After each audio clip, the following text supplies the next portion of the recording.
everybody. We ready to go tonight or what? All right, whole bunch of people on ready for tonight to happen. Who's all here? Holy cow, Buick man. Glenn's here. Big Job's back. Kevin L. Pete's here. Holy cow, let's get through everybody here. I'm hoping I don't miss anybody. Ryan's back. Hey, Ryan, I did find a set of those manifolds. I just haven't called you back yet, but I did find a set of those ram's horn things like you're talking about for the Studebaker. Neil's here with us. Jim Patty made it. Holy cow, lots of people here. I'm not catching all the comments. There's Hubcap with us.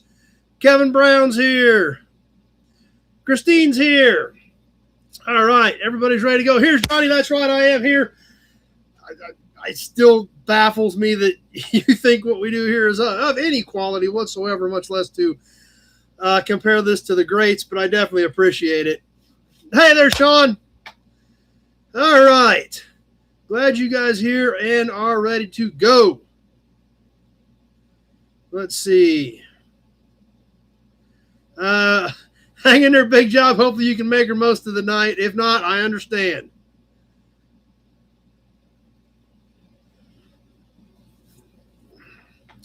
Okay.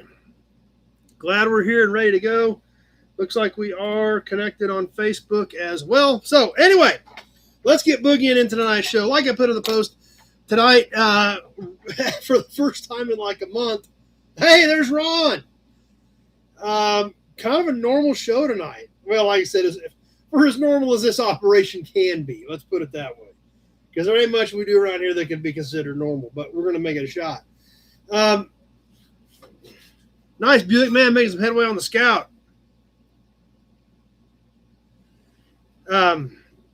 So anyhow, Dad's here with us, but been kind of bonkers. That's why you're here, Buick man, because I don't think any of us are. In fact, we need a Hudson badge to get this show rolling. There we go. In fact, let's just double whammy it right out of the gate. Hey, there's Andy, Rusty Okie.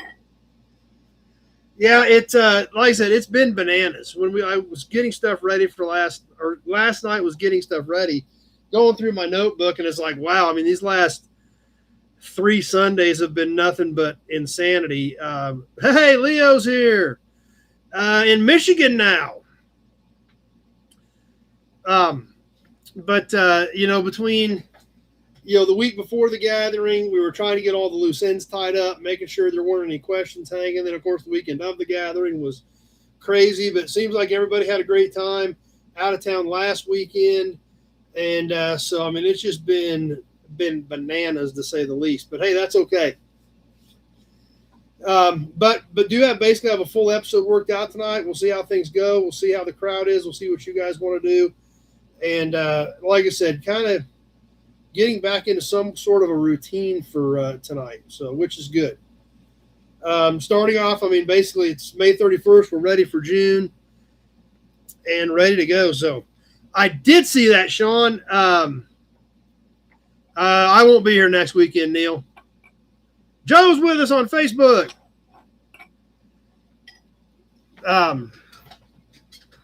So anyway, I saw that, Sean. That is awesome. If you are not on the Nobody's page, get on the Nobody's page. Be on the Nobody's page. Be part of the Nobody's page. Because everybody remembers the diesel Lincoln that I picked up. Mainly because nobody knew what the heck it was when I picked it up. It was like a diesel Lincoln. It was like, dude, it's a diesel Lincoln. We did the video on it. People are like, are you kidding me? It's a diesel Mark. It's a diesel Mark 7. I did a little research. We did the video. It was a BMW diesel. They made like 1,000 cars, and then they gave everybody vouchers to trade them back in. Hey, there's Steve. So very, very, very, very few of these cars exist. Christine saw on one of the yard walks. They came up. They got it. They have had one in the family since new. They wanted to get it back on the road, and it is now running. I believe they used the short block out of my car. I think, did you say you guys had to get a reman head, Sean? No, I'm not going out, Neil. So I think, did you say you got to get a reman head, and then they use a short block out of my car, and it's running and driving? I mean, it can't be if there's any more that still run and drive, no more than a handful, because like I said, most of them were traded back into Ford a year or two after they released them. So, there's no more than a handful out in the wild, and now that one is running and driving. So you've got to check that out. Get on the Nobody's Facebook page and check it out. So they got a new head, yeah. So I was super. If you can't tell, I was super excited to see that. So if you're not on that page, be on that page and check it out. There you go, Buick, man. That Turbo Riviera could be yours. I really want to see somebody do something with that car. That car is too nice to sit outside for the next several years. I think it's definitely a savable car. It's going to take some cleanup under the hood. But I would really, really love to see somebody do something with that Turbo Riviera. Joe, that is this month's raffle. Hemi Mopar, this month's raffle. I think it's a Dodge, like a late 50s era Dodge is what I think it is. So, but yeah, that's this month's raffle, Joe, if you want to get in. Hey, there's Big Rig Brett. So anyhow, where are we at? We're all over the board here. It is pretty cool. I mean, it's a Mark 7 diesel. I mean, you're rolling up in this real fancy, spiffy looking Lincoln, and it's rattling like a diesel because it is a diesel. It says turbo diesel right on the trunk lid on a Lincoln. So needless to say, I was excited about that. So anyway, lots of stuff happening, lots of stuff going on. Obviously, my schedule's been bananas. We were on the road last weekend. Auction stuff is piled up everywhere. We'll see how the crowd is tonight and how much time we have. But, since we haven't had a regular auction in 3 or 4 weeks. Sounds good, Steve. Give me a shout so we can get something set up.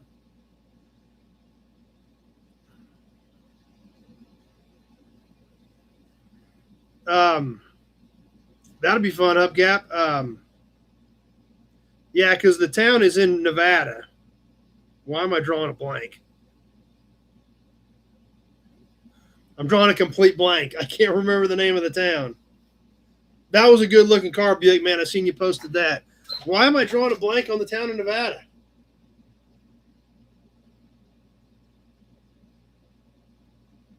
Wendover. No, Wendover's still in Utah.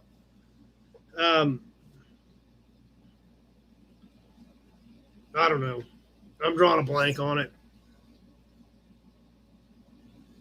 So anyway, I've been there. It was cool. But anyway,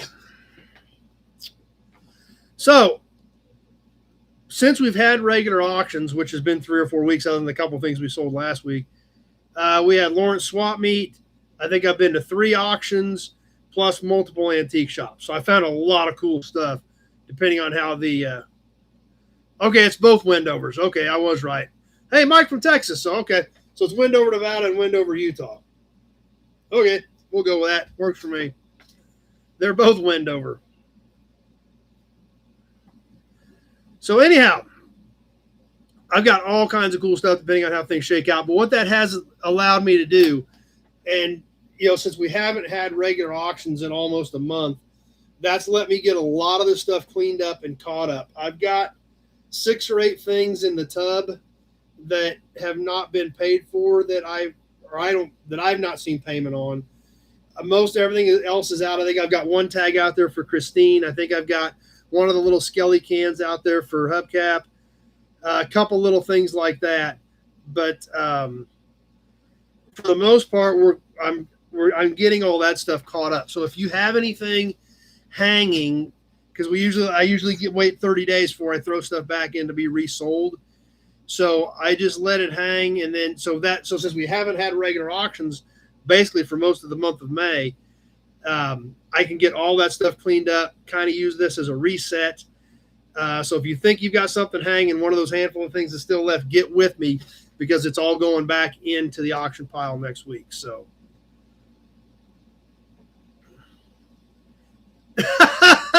that's hilarious. They got a letter from the state. Someone turned them in for having a car smoking too much. That's crazy. One, who would do that? Who would be a big enough Karen to do that? And two, it's funny that they didn't even listen to it or look at it to realize it was a diesel. That's hilarious. So now if you're not on the Nobody's page, you got to be on there because we're all going to have to read that letter. So anyhow, that's right, Buick, man. So if you think you've got something hanging, get with me so we can get that cleaned up. And then we'll kind of be refreshed and regrouped for from June on, and get that auction pile cleaned up, cleared up, and be ready to kind of hit the refresh button on the auction stuff. So anyhow,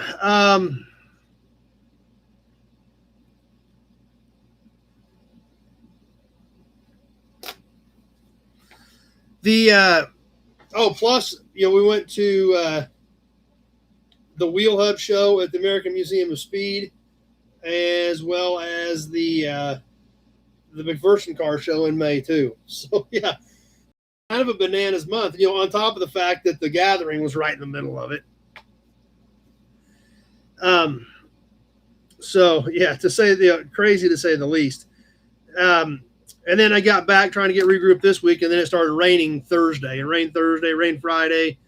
I thought it was going to rain yesterday. Fortunately, we just missed it yesterday. So trying to get a few things done. I did get a lot of weed sprayed. That was good before the rain came in.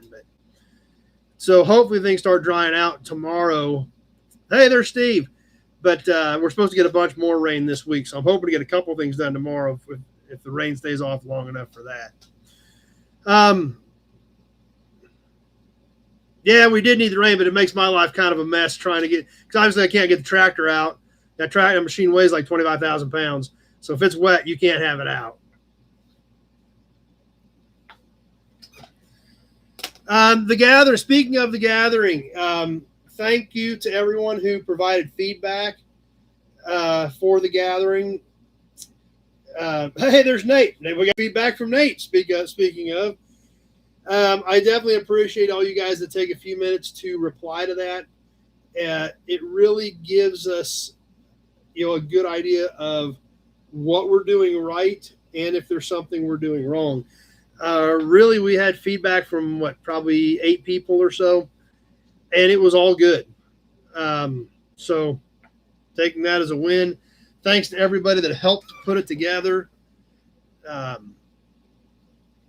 So it doesn't happen without a team. So, and that's a lot of it, obviously Pete does a ton for us. Rico does trophies, and then some of you guys come in a day or two early to help, and there's just it doesn't happen without a team. So I appreciate everybody that did help. And like I said, the feedback was really good. A lot of feedback about lunch, by the way. At least half, if not more. Hey, Jeff from Ottawa's here. Did specifically mention lunch in their comments because it was amazing, to say the least.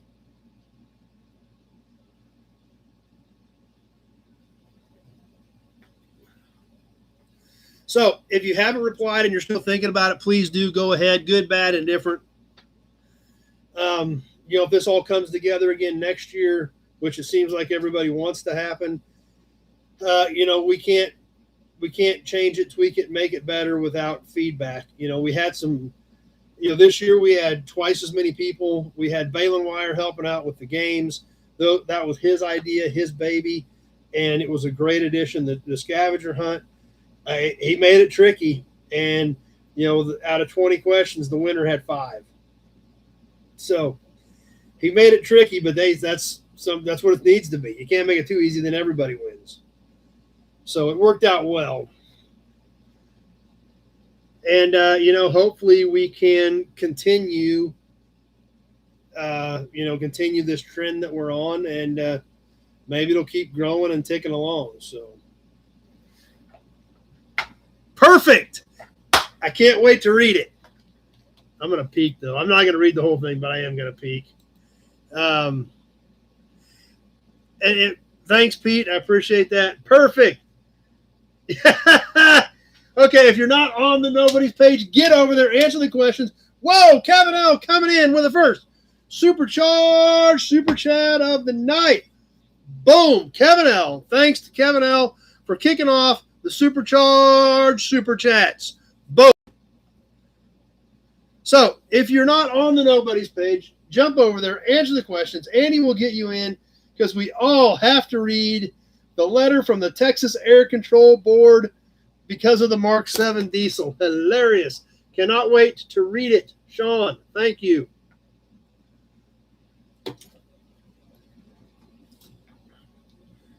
So anyway, speaking of super chats, they're always appreciated. We've got that supercharged super chat badge warmed up, ready to go. And always, as always, check your autocorrect if I can't make out your comment. So please double check your autocorrect before you hit send. If I can't make out your comment, I will have to skip it. I try to catch them, most of them, but sometimes I do miss them. But please make sure I can understand it. If you're on the Nobody Show Facebook page, please remember I cannot see those comments. This is a shared video from the Nobody Else's Auto page on Facebook. You will need to be on that page to comment or on the Nobody Show YouTube channel. Those are the only two sets of comments I can see. Trolls, we do occasionally get trolls on here, and you guys do a great job of running them off. I make sure I ignore them because they're trying to get my attention. And, of course, we are dealing with ads on YouTube. It's their baby. There isn't much we can do about it. Whoa, coming in from Sean. Keeping the supercharged super chat train rolling. Boom. Another supercharged super chat from Sean.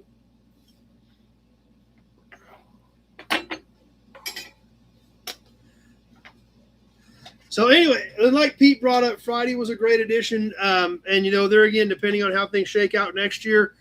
In fact, one of the comments was brought up about doing the same thing next year and taking another group shot. Did we talk about the group picture for you guys that were here? I think I showed it to you, but I don't remember. Everything's been kind of a blur the last few weeks. Did I show you guys the group shot that we took on Friday? Okay, we did. Okay, I didn't remember. So anyway, that was fun. There was one comment that we should try to do that on a regular basis and include that in the regime as well. So, but anyway, all seemed to go well, and looking forward to if there is any more feedback out there, and then seeing if this is all going to come together again next year. Seems to be a lot of positive energy towards doing it again, so we'll see what happens. Oh, I'm sure, Buick, man. I just don't understand that. But how many were in the picture? That I couldn't tell you, but we could figure it out real quick. It wouldn't take long. And obviously not everybody was here on Friday. That was kind of an optional deal. But let's figure it out real quick because I never did actually count it.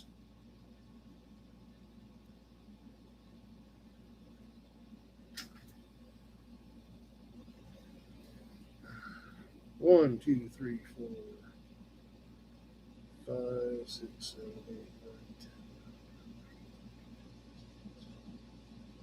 20.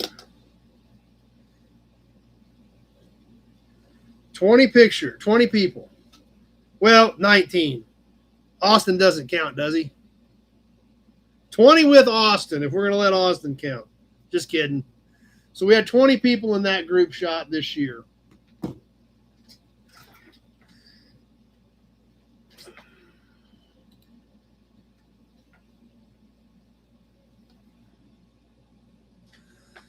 So anyhow, we'll keep an eye on that feedback. If you get a minute to fire something off to Pete, it is definitely appreciated if we can get this all together for next year. So I figured that would get his attention. I knew you were out there hiding. So I figured if we take a cheap shot at you, you'll have to comment. We'll draw you out. Let's see. Falcon, we've not heard from in a long time. Brian Dispatch was actually on, was it last week? We have heard out of Brian. Hey, there's Dougster, the Wolverine Garage. Your package is on the way, Dougster. I did get it out this week, by the way. So Brian Dispatch, I think, was on last week or the week before, and he actually called during the gathering. He's still fighting cancer. He's had some of it came back, but he's still hanging out. He's still hanging in there, and he said a lot of times he'll try to get on because remember he is actually Atlantic time. He is so far east, he's not even Eastern time. I think he's Atlantic time. So it's actually already 10 o'clock there almost. So a lot of times, hey, Michael Gogol is here with us. A lot of times he'll try to get on and watch for a little bit, but it's so late where he's at. He said he usually finishes watching on Mondays. Have not heard anything out of Norma in a long time, so not really sure what's going on with her, but great question, Big Job. We always want to keep everybody up to date on what people have going on. Hey, that works, Buick, man. Sometimes you got to do what you got to do. So, anyhow, that's what I know about what's going on there. What's going on this week? Mecum Tulsa. We've been talking about it a little bit. We are planning on going. Heard from Jim Wicks today. It sounds like they are down on cars. So don't know how packed it's going to be, but of course they always get a lot of stuff consigned last minute as well. But he said, for being 5 days out, they're down on cars. So hopefully they get a good rush this week and they have a good full docket. I am planning to try to catch ACDs, catch Auburn Cord Duesenberg. This one I think is Dodge or DeSoto, because it would have had the information on the plug cover. I think this is Dodge or DeSoto. I've only got one Imperial, and it ain't going anywhere. I've got everything except I don't have Marine.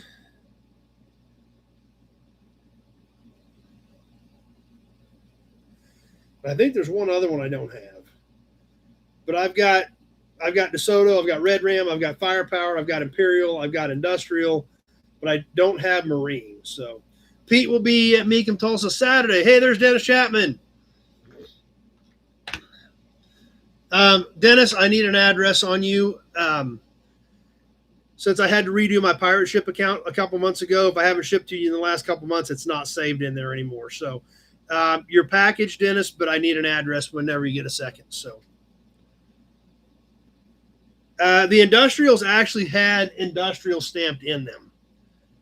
They actually said Chrysler Industrial on them. The same with Marines. Yes, that's true. They did use them on air raid sirens also. I don't know what those said. They probably say something that I don't have, which means I got another one I need to try to find, which is possible. But I do have a fairly extensive collection of Hemi valve covers, but there's a few of them that have eluded me. But I do now finally have an Imperial. Oh, yeah, if he's a boat guy, those are awesome pieces for a boat guy. Hey, Sanderson's here with us. Kevin L. will be there on Saturday. Okay, anybody else doing Mecum Tulsa this weekend? If you are, we all want to catch up for a few minutes. Holler at me. But I am going to try to get to Auburn Cord Duesenberg maybe Thursday afternoon, and then catch the auction Friday, and then we usually go on Saturday till we get ready to leave, depending on what's going on Saturday. If it, how busy it is, how much is happening, how many cars they have, things like that. So Saturdays just kind of feel it out, and whenever we get ready to head back, we head back type of thing. So anyhow, those are great valve covers too that I do not have. That's a set I would like to come up with at some point as well, are the finned aluminum nail heads.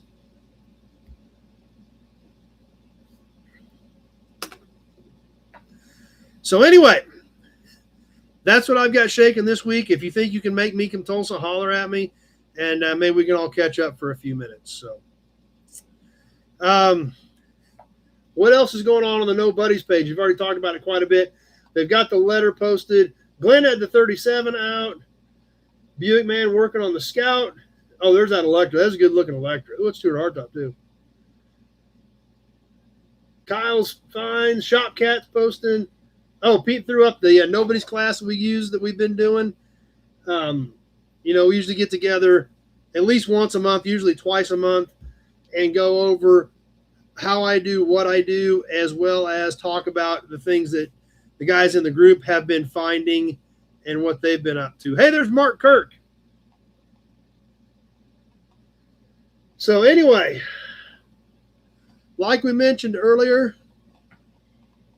if you're not on the Nobody's page on Facebook, get on there, answer the questions. Andy or Zach will get you in and keep up with what everybody else has going on.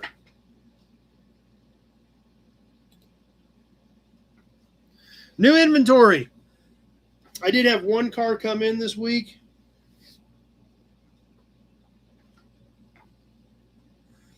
And it is weird. It's rough. It's really rough.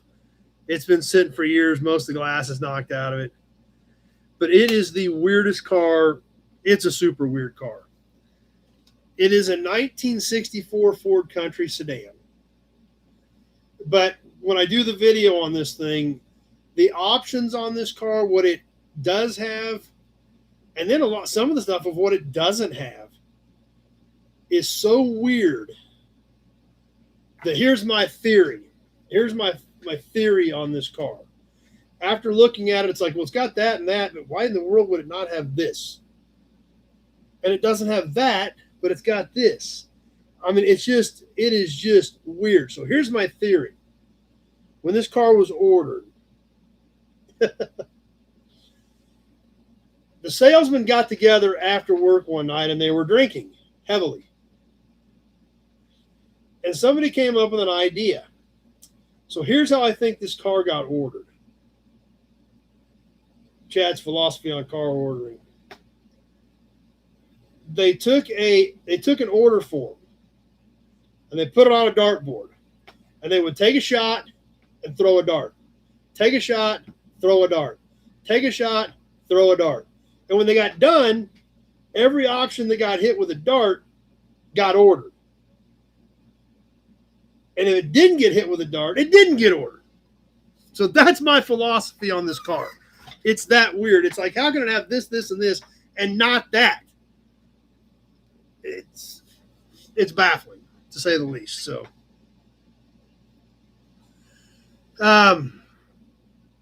so anyhow, it's a cool car, but it's weird. So we'll see. It's going to be fun. I can't wait to do the video on it and see what you guys think of this weird and wild 64 Ford that came in this week. We've got a ton of stuff to bring you. I actually, there again, since I'm kind of getting back on a normal schedule, I did some. Ralph here with us. Hey, Ralph. I did some actually regular videos this week on some trucks that have come in. I don't want to say recently because some of this stuff came in. Trevor's here with us.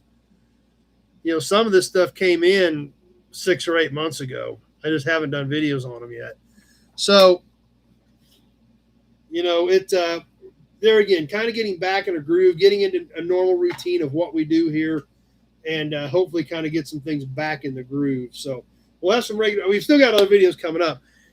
Speaking of videos, the gathering video, I got it done. I put it up for members, and Austin texted right away the next morning because I posted it at like midnight or 1 o'clock Friday when I got it up. And there were some audio issues at the end. I've got to look into that. So I've got the gathering video in the works. Plus, the stuff that came in from all these auctions and antique malls on that run a week and a half ago. There's just a lot of stuff going, but getting back in the groove on some normal, regular videos like we're used to as well.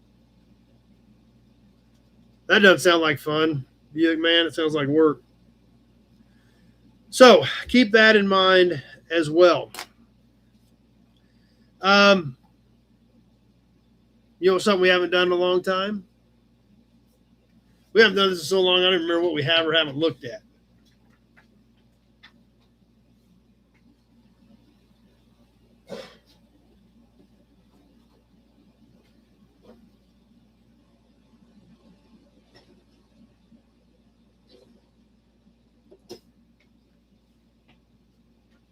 Something we haven't checked out in quite a while. We need to look at a few more of these tonight.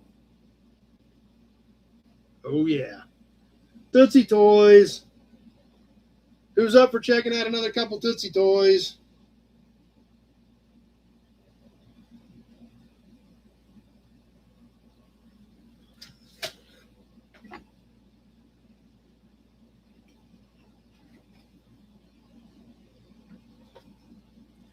Oh, man, I don't even remember where we were at.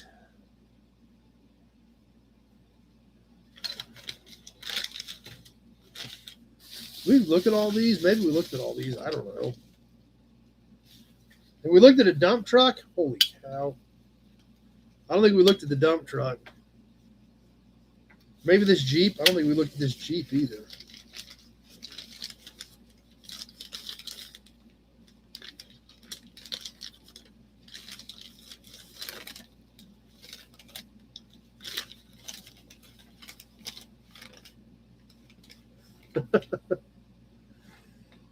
Okay, the paper that this is wrapped in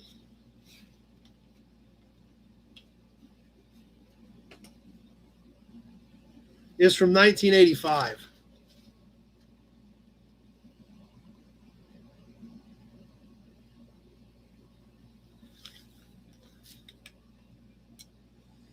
This one, I think we sold a green one of these a while back.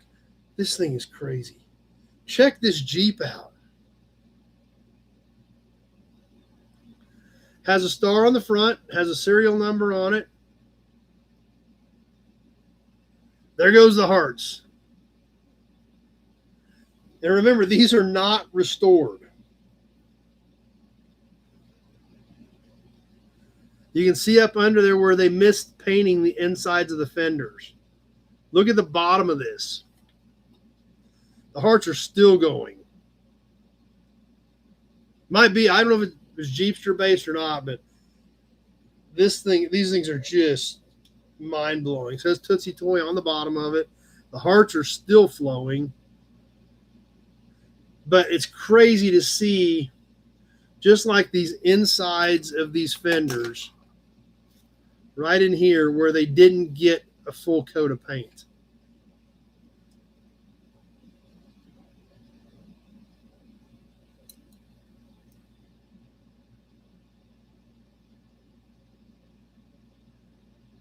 The hearts are still flowing.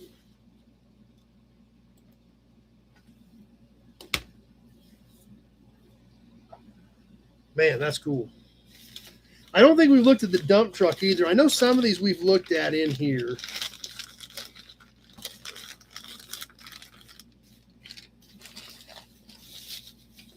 But I don't remember if we looked at this dump truck. This dump truck is off the chains. This is a dump truck. These things got beat around. The beds flipped up. They got banged up. The hearts are still going. You haven't even seen the dump truck yet. I don't, like I said, we haven't looked in this box in so long. I don't remember if we've looked at all these, or I know some of them we have. But how about this dump truck?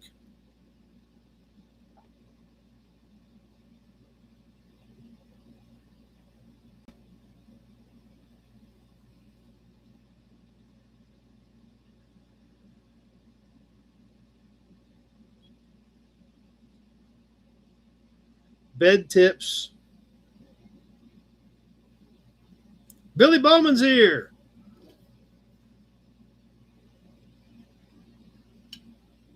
Now, what's crazy about this is obviously these things, even if they were just in the box, would get banged around. But look at the bottom side of the bed. Look at the whole bottom of this thing.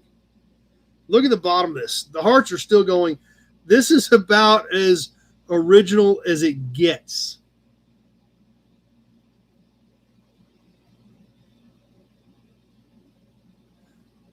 Now, when these were being played with, boom, that bed bangs down on the frame rail all the time. Look at the frame under the bed, where the bed would bang against the frame anytime it was played with.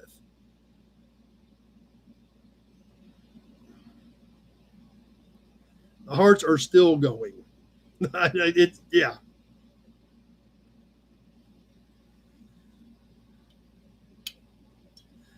The inside of the bed. It's got a little dust in it.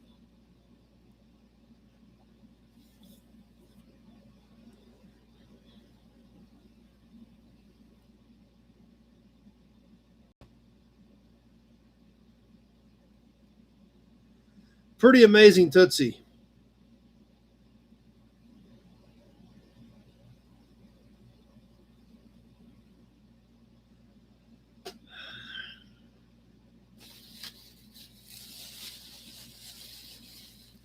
%1,000% cool. So I think the rest of them in this box, I think we've already seen. Unless you want to grab a couple more while we're in here. But I think we've done most of the rest of these.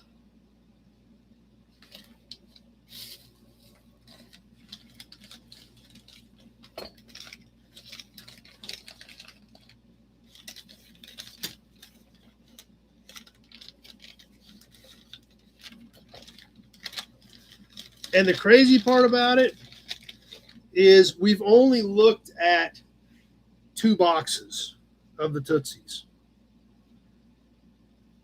I've got 4 boxes of the Tootsies to look at. Now, some of them have been played with. I'm not going to say they're all minty, but they're still pretty darn good, and they're in the original boxes. So, yeah, pretty crazy. So we need to get those other boxes around. Like I said, I think we've gone through this one. We've gone through the other one.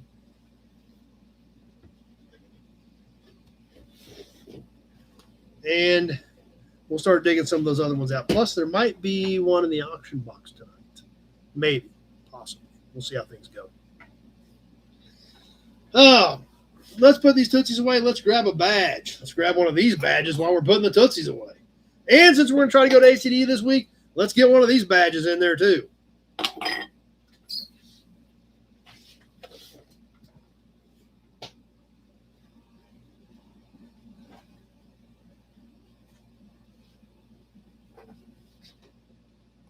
Tootsie Toys.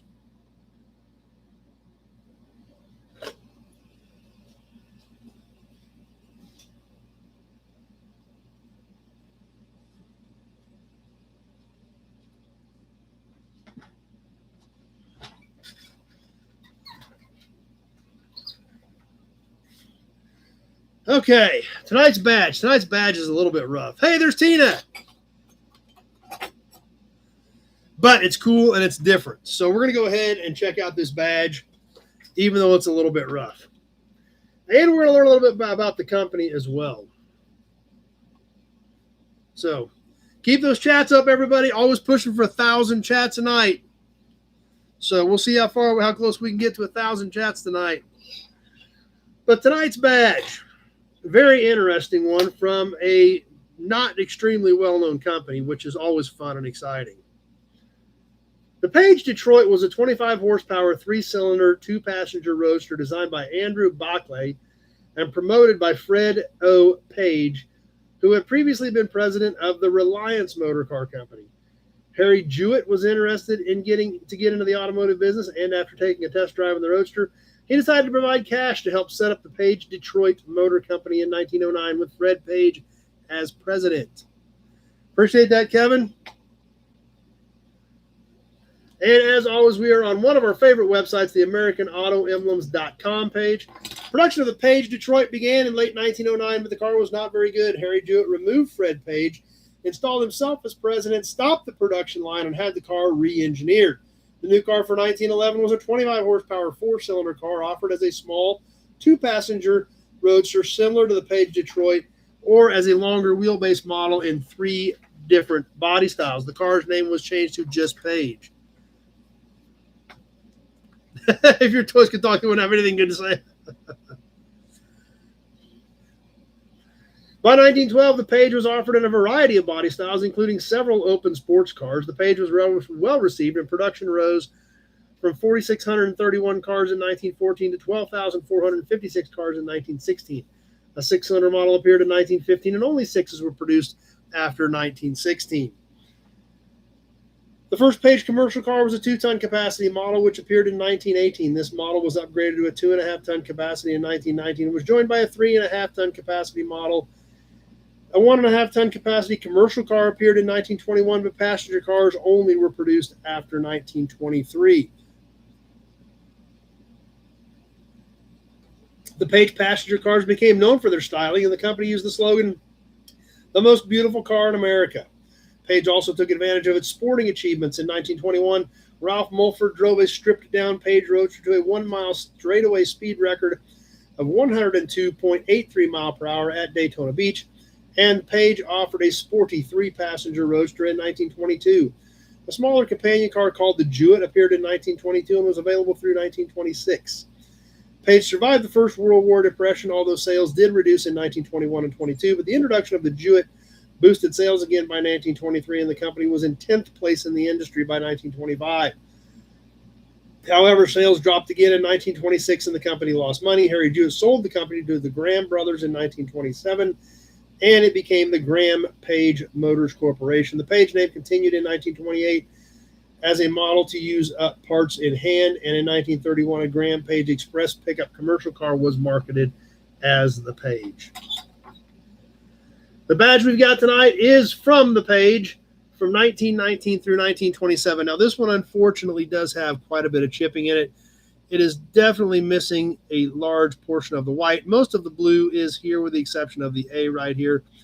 But Page, regular U.S. Patent Office, 1919 through 1927 on the Page. This was held on by a pressed button like most of these were on the grill shell. This one is bent a little bit, but still presents fairly well, and definitely kind of a different one that you do not see very often. It is 4 inches across. Tip to tip, it's 4 inches for the Page from 1919 to 1927. But hey, that's the fun part about doing this stuff. Kevin L. never seen it. Pete likes it. That's the fun part about getting these old badges out, learning about the cars, learning a little bit about the history, and having a piece of the history right here to talk about while we do it. So definitely fun. But that's why we do the badges. We all learn something that we normally wouldn't run into because we pulled out one of these old badges and did a little bit of research about usually on AmericanAutoEmblems.com. But we always end up learning something, which is awesome.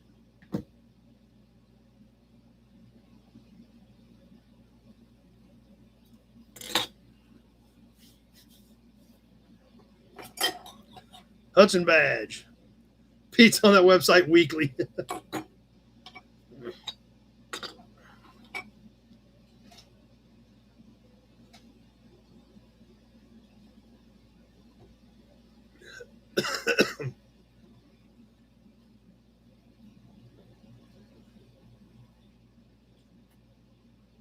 All right. Where do we want to go next? I got a cool cap to check out.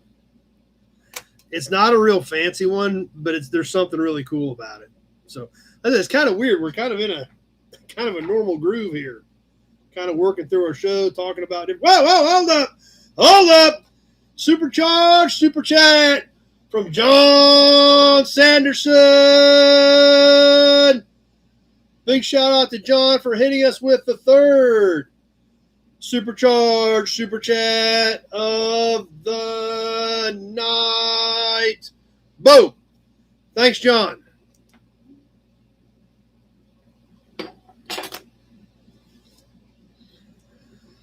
Okay, we got a sales brochure. We got this funky little cap. We got a promo model. We got story time. Oh, yeah. A lot of people have no clue what that is, Buick, man. Oh, real quick, though, we touched on it. We got into it a little bit. Let's go ahead and talk about the raffle real quick while we're thinking about it. Obviously, it came up. We talked about the valve cover. We got this out in May, and then obviously May was so screwed up that we didn't even have regular episodes hardly to even talk about it. So we just extended it. We basically did not have a May raffle because we weren't around long enough to deal with it mainly. So this month, we just pushed this forward to June. This is a Hemi valve cover. This is how I got it. It had somebody started to blast part of it, and I thought about going ahead and blasting it, but what do I do with it then? Do I blast it and prime it? Do I blast it and paint it? I paint it some in a color that you guys are going to want something different. So basically, I just decided to leave it as it was. It's got a few dings and dents, but overall, it's not rusted out. There's no big dents in it. It will clean up, and like I said, you guys can paint it whatever color you want. If you want to paint it crinkle coat black like a 426, it's not that valve cover, but a lot of people paint these that way. A lot of them were silver, depending on the engine, so things like that. So basically, I just decided to leave it the way it was. We've got a couple people that did go ahead and get in May. I think Austin got in and maybe somebody else, but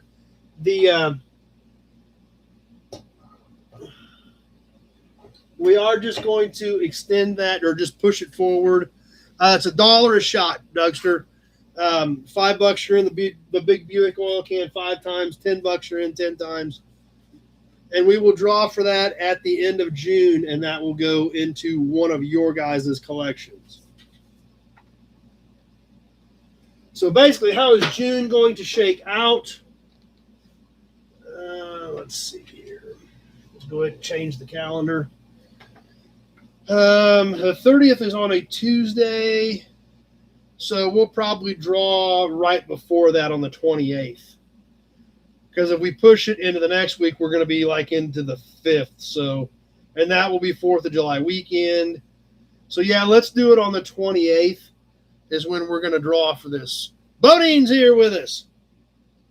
So we'll do that on June 28th on the raffle for this month. So that's the scoop. That's where we're headed for this month's raffle. So what do you guys think? What do you want to do next?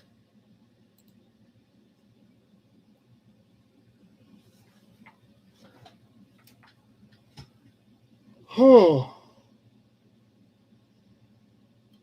Holy cow.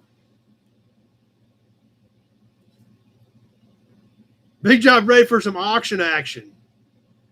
Auction. We're getting a lot of votes heading one direction. What do you guys think? Start the first of 40 auctions tonight. I got enough stuff in here to do it. It just depends on how long everybody can hang in there. I've got, just from where I'm sitting right now. Yes, we do have story time tonight. It's a short one though, but I do have one ready, but it's a very short one. It's more the story about the car and how it ties to the house project, etc., etc. But it's real quick. There are new old stock accessories, enamel badges, emblems, horn buttons, cans, license plates, emblems. I know there's one Tootsie hiding in there.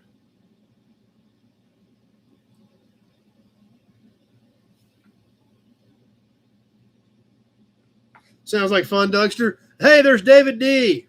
That auctions it is, okay? Yeah, that's right, Lee. I think everybody got a little excited and started sighting in. So, yeah, we can do a few things. We'll see how stuff goes, and we'll see what you guys want to do and see how far. If you guys keep going, I got piles in here. So, bear with me for a minute. Let me regroup here and shift some of these stacks over here to see what we got.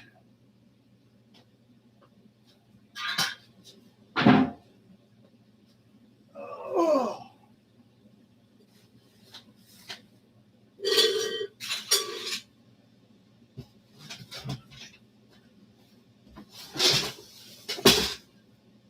That's cool. I forgot that was in there.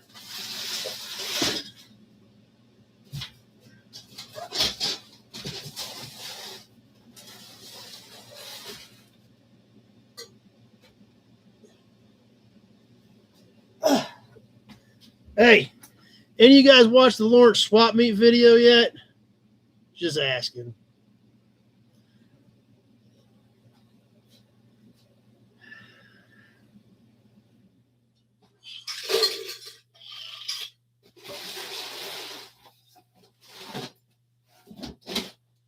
Huh, that's cool. Oh, forgot I threw that in there.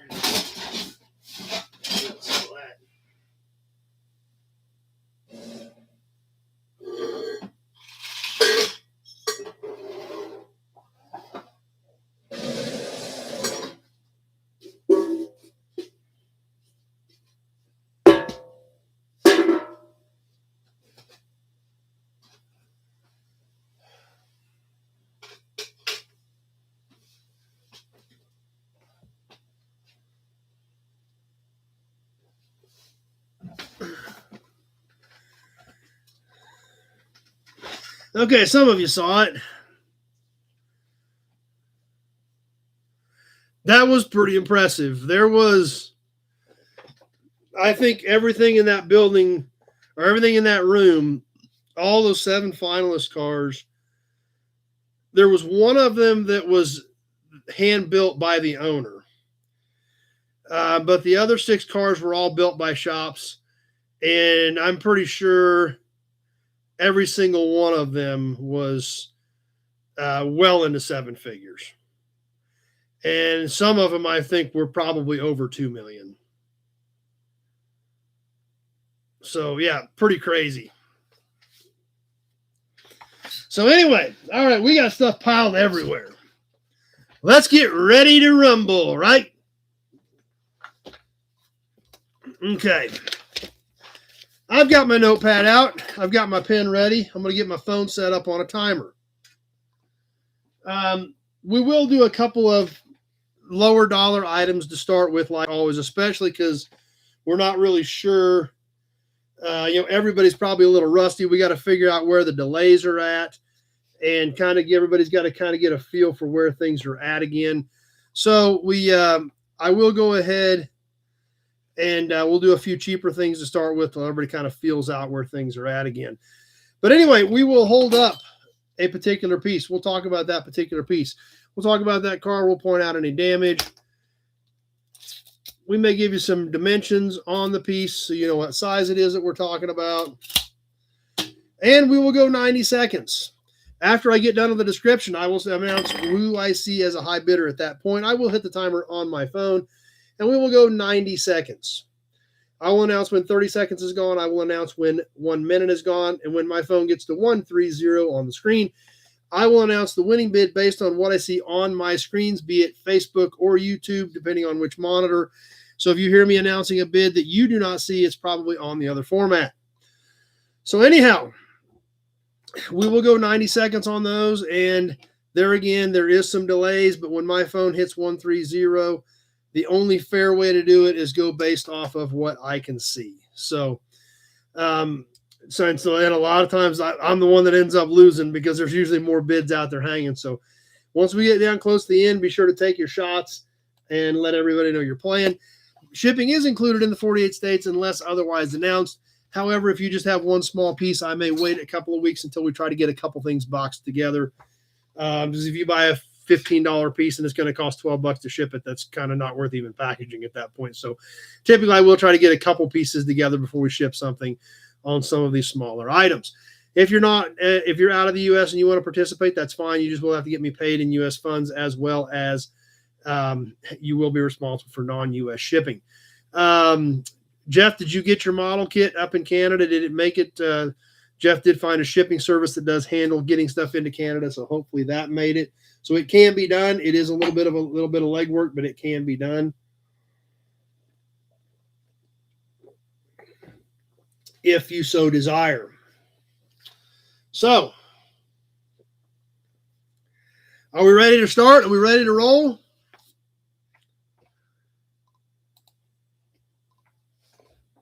Yeah. Looks like everybody's jumping off. I thought the numbers would go up. It looks like they're jumping off for the auctions. We'll start off with a can that's kind of banged up a little bit, but it'll get us rolling for the night. We'll do this can. It looks pretty good, but it is a little banged up around the edges. And we'll do the same thing with a plate maybe, so everybody can kind of get a feel for where they're at and where the delays are at and everything like that. Be a good time to go ahead and hit the refresh button and make sure that you are current and up to date in the chat before we get started on the auction. So anyway, we'll go ahead and get rolling. Actually, probably should sell some stuff because I've been buying so much stuff this month. I need to thin down some of these piles. And you never know, we may slide a flash auction in on you too. A flash auction goes 60 seconds. We hit the timer when we hold it up and you roll with it. So anyway, once in a while, one or two of those will pop up. Kind of shakes things up a bit. First one is a 1 gallon antifreeze can. We've actually sold some of these in quarts in the past, but I don't think we've ever sold one in a gallon. So this is a little bit different, and it's a little bit banged up, but it's okay. It still looks good. On this Xerex DuPont antifreeze. Gold front antifreeze. The top is cut out of this one. And the front looks pretty good. Sitting it up on your shelf, the front looks pretty good. It is a metal can. You see the seam over here. But it does have some surface rust on the back on the instructions. But out here where you're going to sit it out where you can see it is still easy to see. So, like I said, this is a 1 gallon can. So it is 7 3/4 inches tall.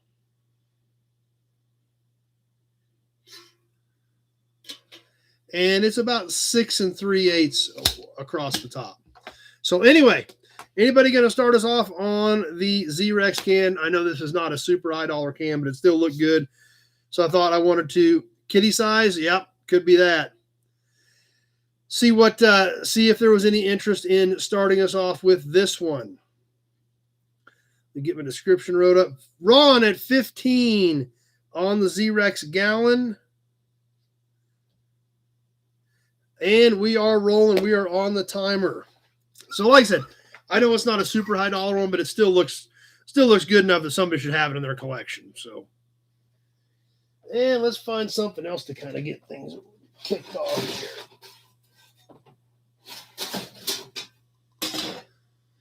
Bodie at 10. I've already got Ron at 15. So there again, but that's a good indicator that there could be some delays tonight. Since that popped up after Ron's, you might give yourself a few extra seconds if you're going to bid on something. Jay, we're past the 30-second mark, coming up on the 1 minute mark. DuPont, Midland, Michigan, still even today.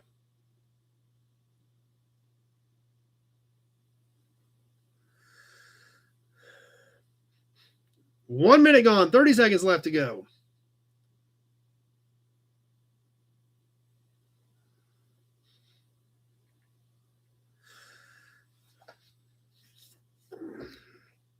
I got kind of a funky plate next. It's a little rough, but I'm going to see what you guys think of it.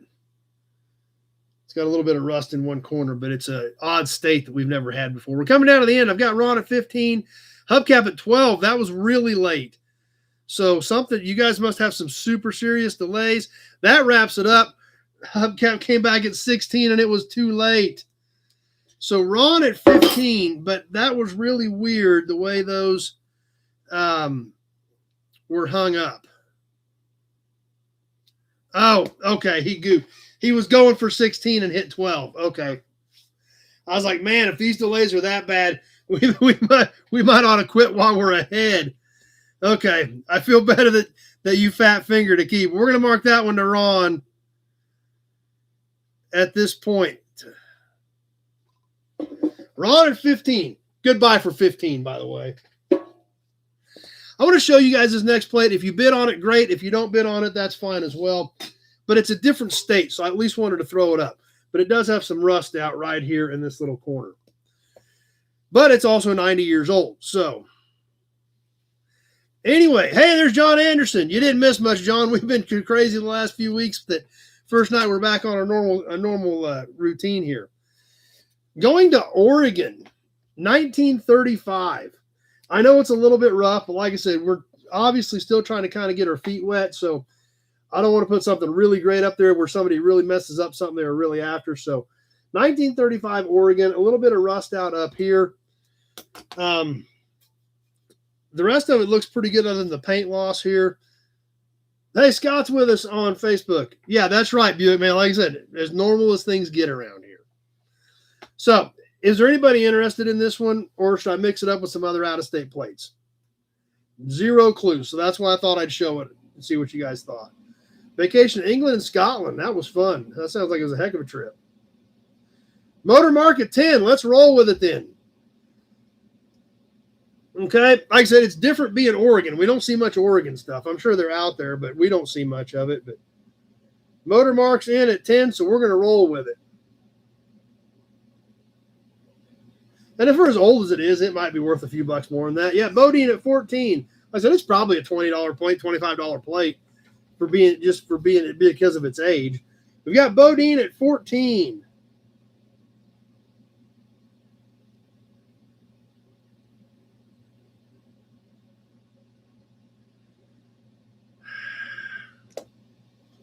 Just past the 30-second mark. I need to be looking at what else we want to do here.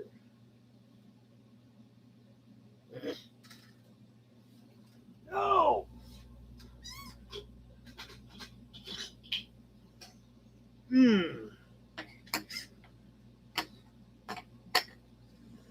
Coming up on the 1 minute mark. 1 minute gone. Bodine at 14.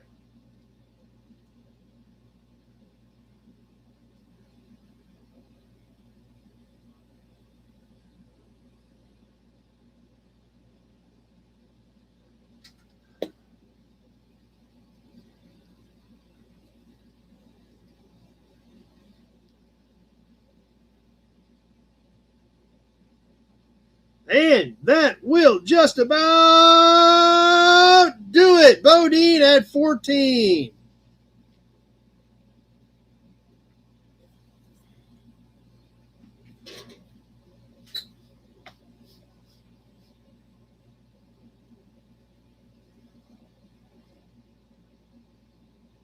Motormark had an 18 that was too late.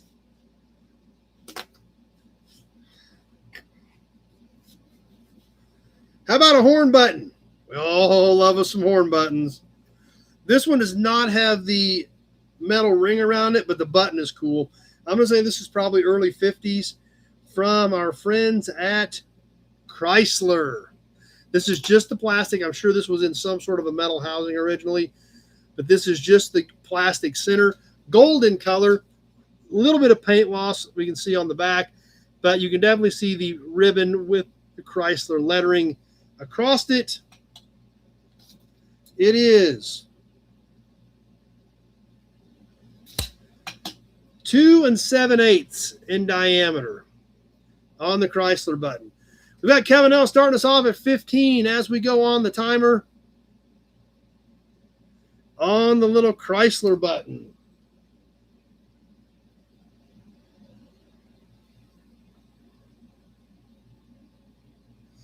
$17 with Mark, $20 with John Sanderson.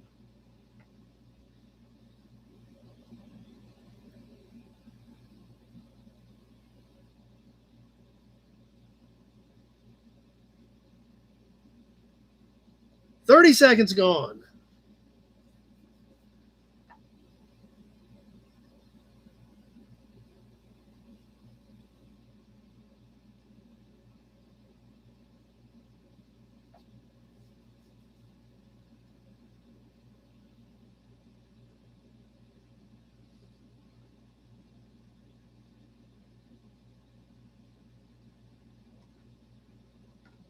Backlight it. That'd be cool.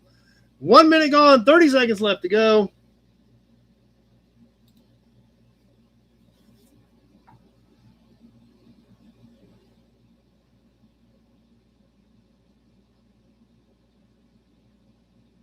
$23 with Mark Kirk.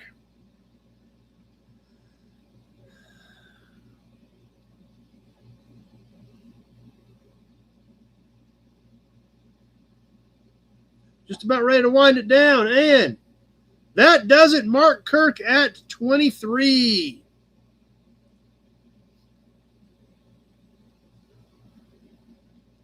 Kevin L had a 25 that was just a little too late. That's all right. We got some more buttons and badges coming up. In fact, we got kind of a cool emblem that we'll do real quick.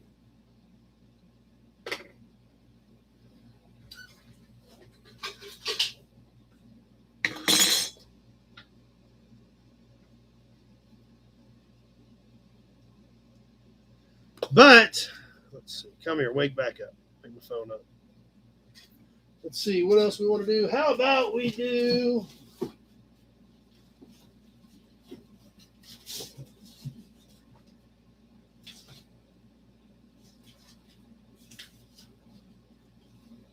whatever this is. Flash auction, 60 seconds. Go on whatever this is from Governor John Anderson. Go, 60 seconds. See it poking out of the corner a little bit there. We're already on the timer. We're live, guys. You got 60 seconds. 10 from John Anderson. 20 from Sean. We're live. We're going. You're going to get whatever's in this envelope. 28 with Ron. 28, 25. 29 with Andy.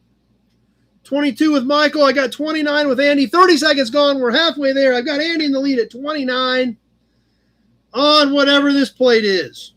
It's brand new. Whatever it is, that's what you're going to get.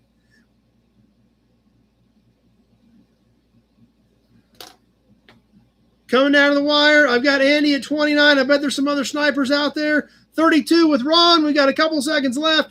Ron at 32. And that does it. Ron at 32.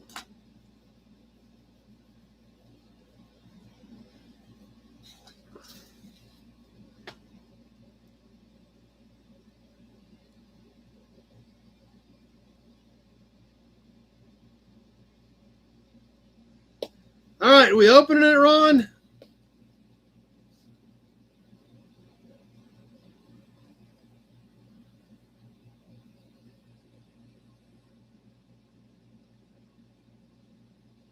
Got to see it. Okay, here we go.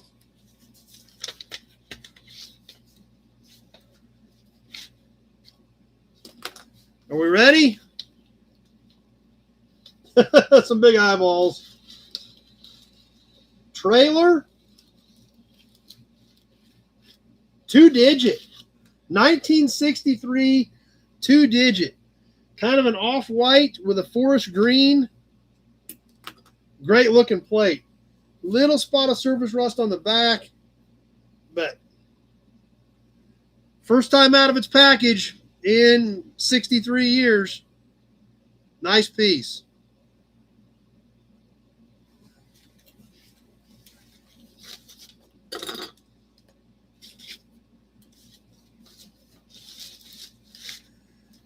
Tuck her back away, add that to Ron's pile.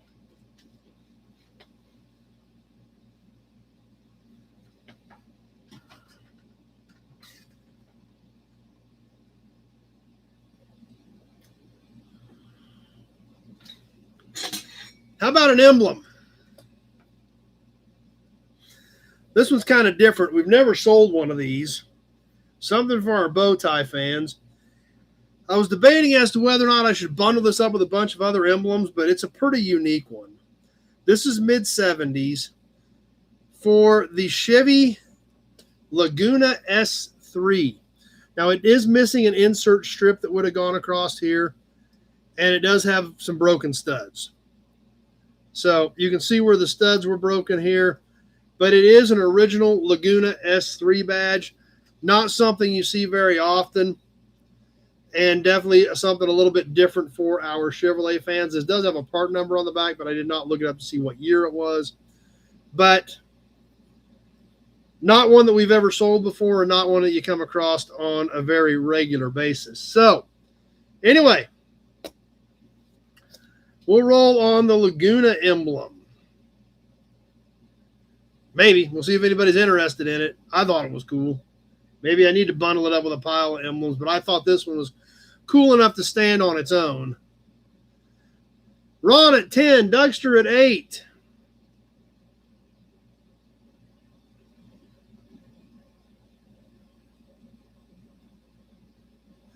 Dougster at 11. 30 seconds gone.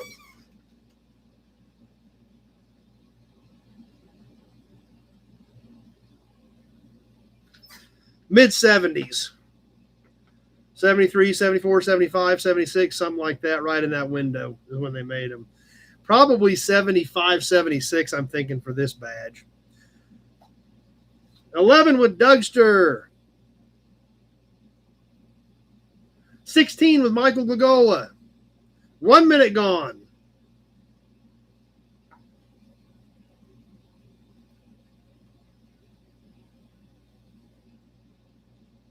Michael at 16.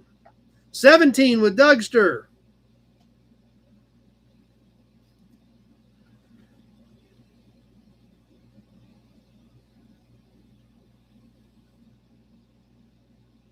Coming out of the end, I got Dougster at 17. And that does it. Dougster with the Wolverine Garage at 17.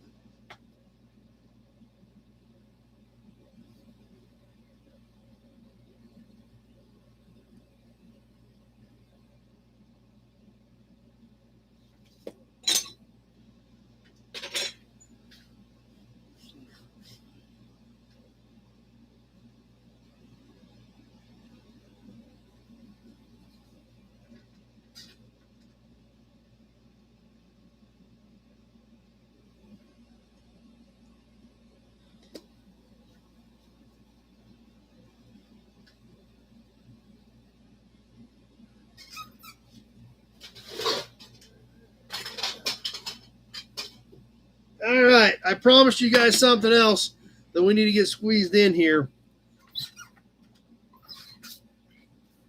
I told you we had one tonight. The paint really probably needs to be redone, but it's got still has enough of the original paint on it to kind of stand out. But you guys like Tootsies, right? We got a Tootsie. Are we ready? This is the Texaco Tanker Tootsie.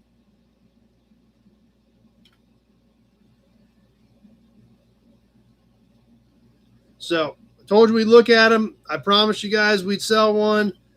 Here it is. Other than the paint, it's really pretty good. It's not chipped up. There's no breaks in it. It appears to have all the original tires on it. This one is right at 6 inches long. Texaco Tanker, slope back on the Tootsie, cab over Ford design.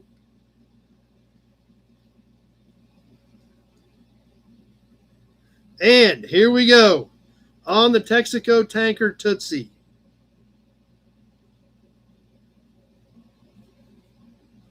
$12 with Glenn. Minty Cool, not Minty Cool exactly. 22 with Glenn. He's not taking any chances.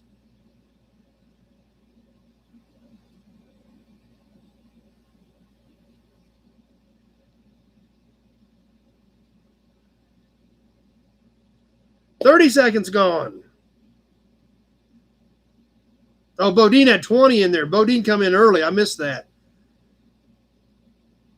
Bodine was in there so quick, I missed it.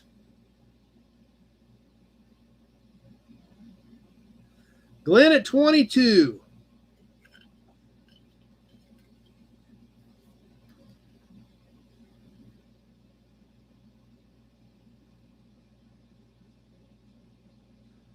One minute gone, 30 seconds left. 23 with Bodine. I didn't figure Bodine was done jumping in that quick. 42 with Steve, coming in swinging the big sticks because it's a Tootsie toy and it's worth it. 42 with Steve in there swinging.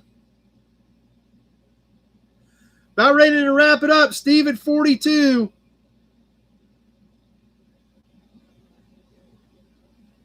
And that gets it done. Steve at 42. Sometimes that's what you got to do on Tootsies. Motormark, the Greyhound bus is getting split welded and ready for paint. Awesome. Steve Trendy, 42.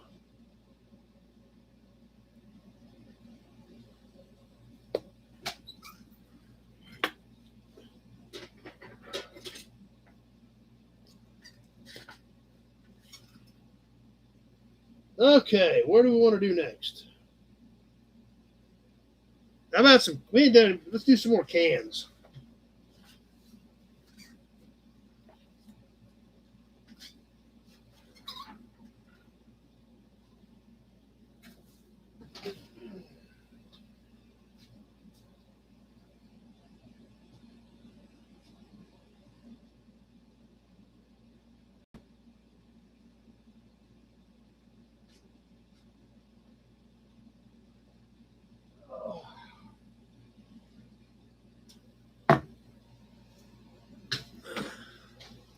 Okay.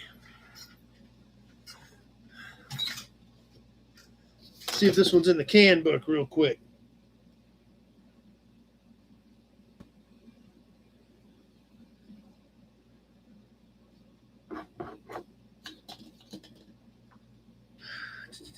Oh, yeah, it is.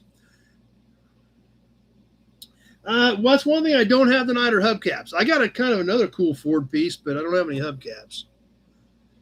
If you got your oil can books handy and you want to turn to page 87 in your oil can book,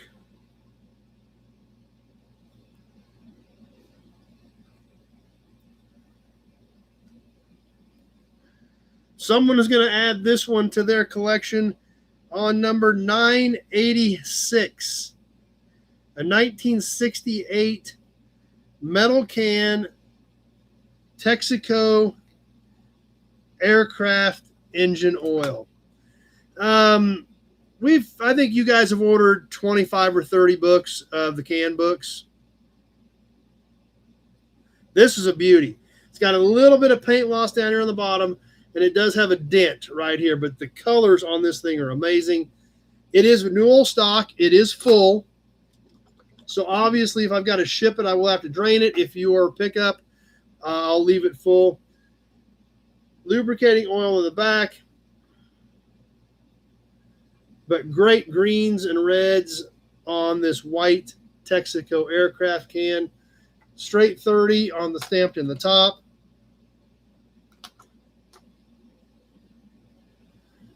And a good looking piece. So can number 986 from 1968.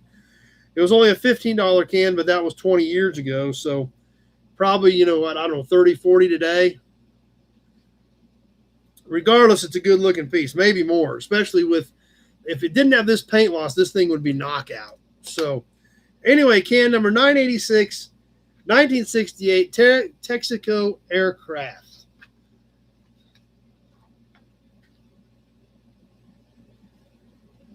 And let's go with it. I have not done the promo yet, Jeff.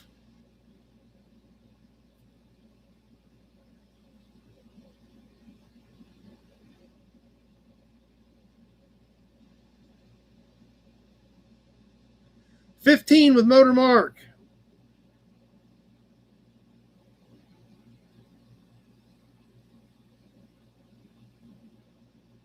$20 was John Sanderson. 30 seconds left to go. I think we're just getting a good start on this one. This thing's beautiful.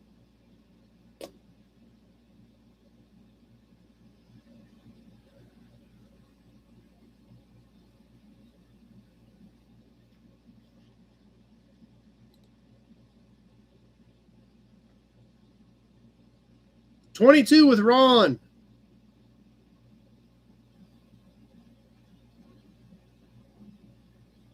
One minute gone. 30 seconds left to go. Ron at 22.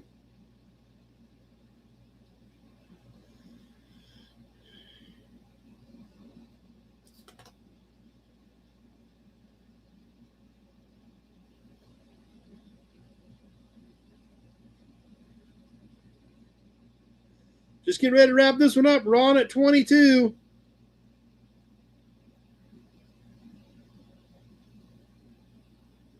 $25, and that gets it done. Sanderson jumps in there with a $25 right at the very end. Motor Mark at a $25. I had John Sanderson at $25. Thanks, Pete.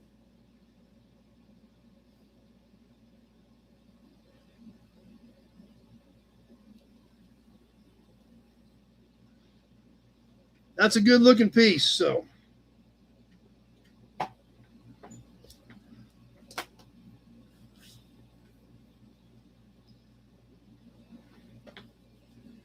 want to do something fun and crazy?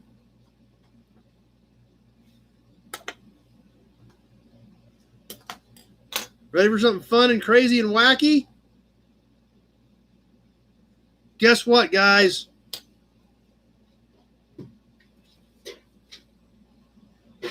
Get your bidding fingers ready. Because you know what?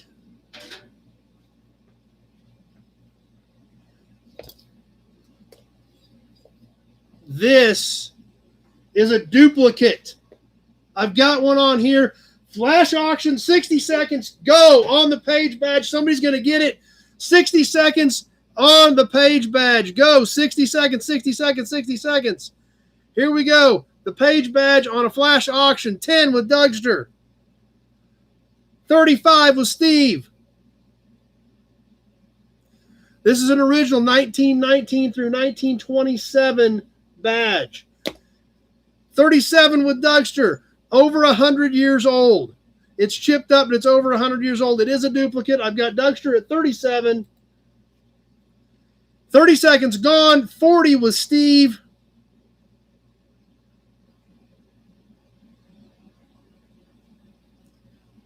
$45 with Dougster. Ticking away, coming up on the 60-second mark. 50 with Steve. We've still got a little bit of time left, but it's getting thin. I've got 50 with Steve on the page badge. Here we go. 63 with Dougster. 53 with Mark. I've got 63 with Dougster. And that will do it. 63 with Dougster. Cool piece.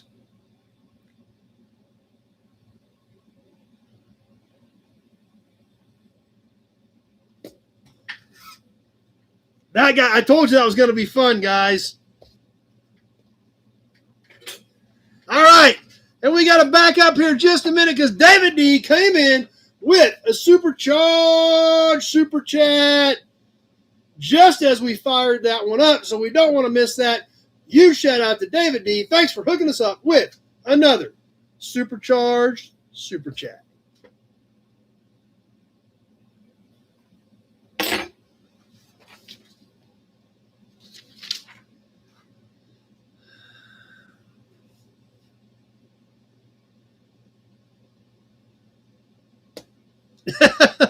Oh, come on, Pete.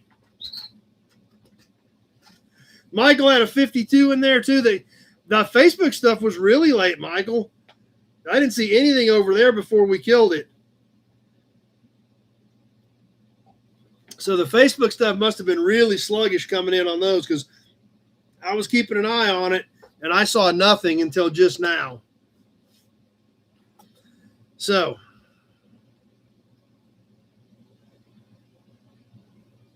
we did that for the badge. It was that was on a car made from 1919 to 1927. Okay, what else we want to do tonight? What do we got? What do we got? What do we got?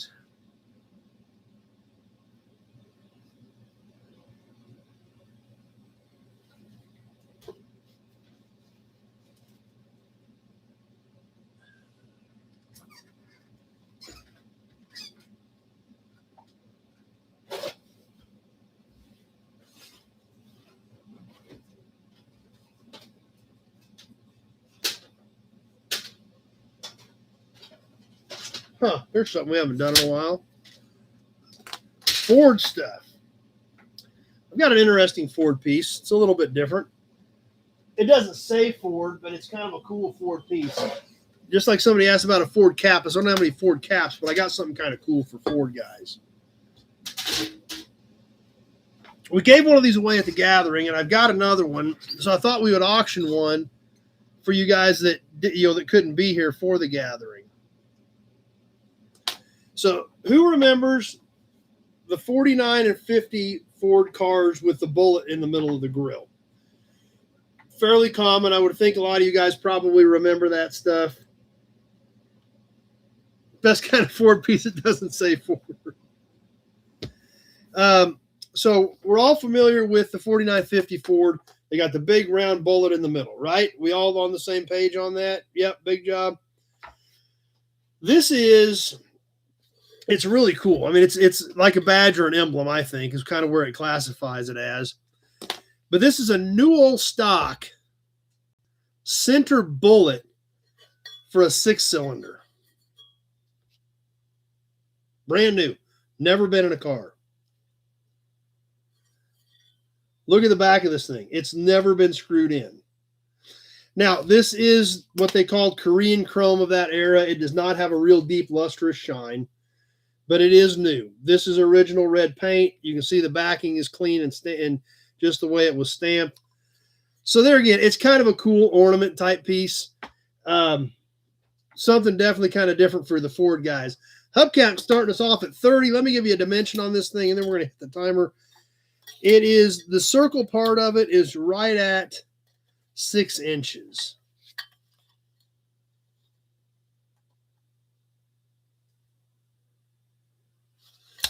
So, several bids coming in. Let's get this thing started. I've got Andy the Rusty Okie at 40. 55 was Steve. It's 49 or 50. I don't know if they're the same or if they're different, but it's 49 or 50. It's the center grill bullet. 55 was Steve.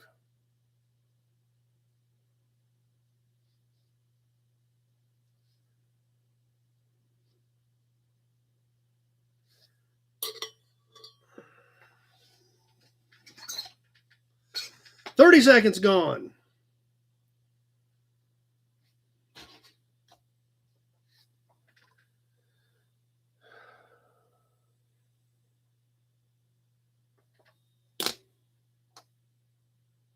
Steve Mann knocked everybody out.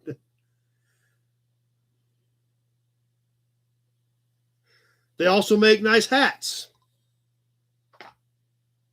Just in case. They don't fit very well, but could be used for that. 1 minute gone, 30 seconds left to go on the new old stock Ford 6-cylinder grill bullet.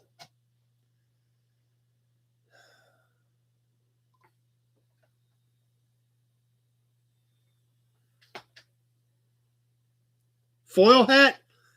Some people would probably agree I need one. Getting ready to wrap this one up. We're coming down to the end. I've got Steve at 55. And that gets it done. 55 was Steve.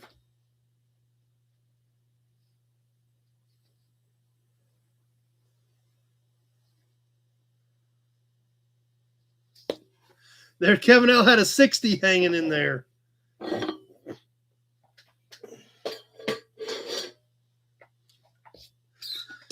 The IH rear diff cover. There's probably some out there if we went and looked around. I don't remember who got that. Anybody remember who got that? Big, heavy IH rear differential cover at the rear. There, believe it or not, guys, there's some really cool rear diff covers out there on some of those big trucks in the late 30s, early 40s. GMC's actually said GMC in them. IH had the triple diamond in the rear diff cover. Pretty cool. What else? I got piles of stuff everywhere.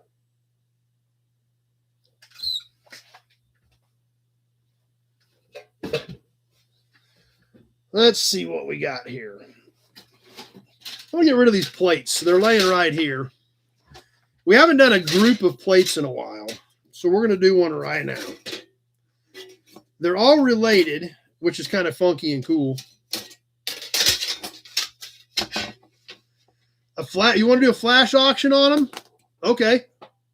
Flash auction. I haven't showed them to you yet. That's true, actually. I don't know why we even say I wonder who got that without just asking Austin, did you get that? Did you get that? Good point, David D. We probably should have just asked Austin, hey, Austin, did you get that too? And then after that, then we can kind of start eliminating from there. Good point, David D. I missed that. You're right.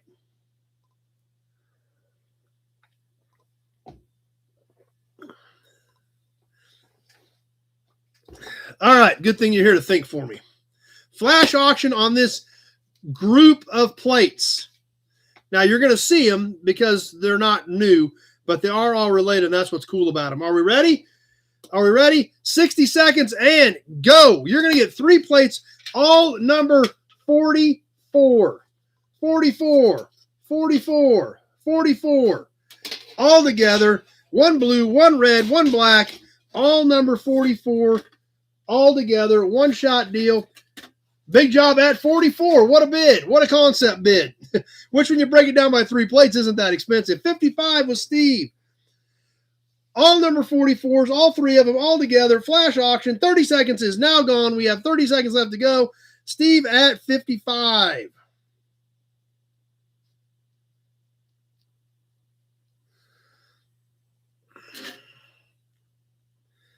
Here we go. We're coming out of the end. I've got Steve at 55. Any other bids sneaking around out there? 56 with Big Job. Trying to sneak one more in on him. 56 with Big Job. And 57 with Steve. And that gets it done. Steve got it back in there with about 2 seconds left to go. Steve Trendy at 57 on the full set of number 44s.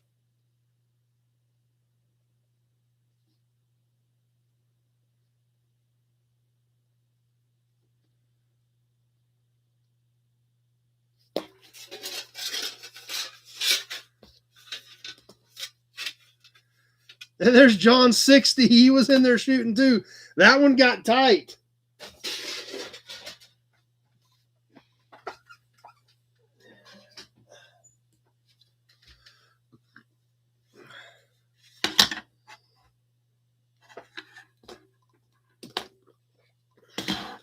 Hey, back to the Lawrence swap meet video, guys.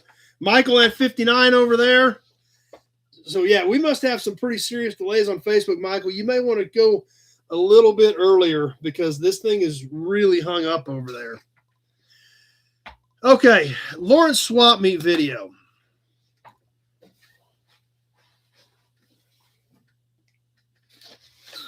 Anybody remember these accessory wind silencers?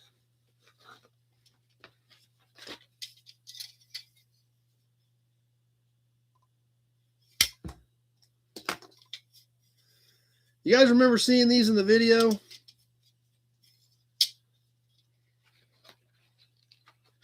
They're just cool, old school accessories still in the box.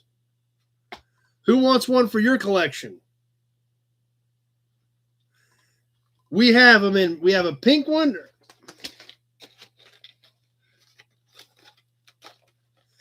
I don't know how they worked. I just thought they were cool. Guaranteed to reduce air and wind noises.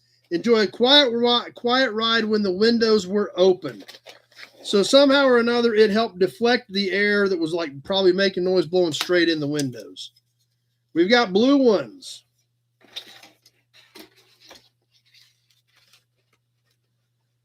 And we've got green ones. Maybe they're stuck.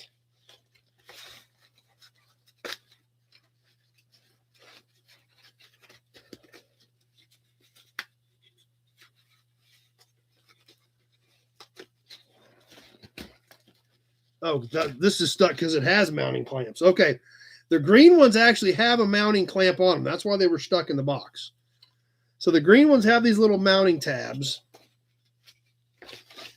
And these other ones, yes, this one has hardware. Yes, they both have hardware with them. I'm not going to guarantee every piece is there, but there is a hardware pack in the box.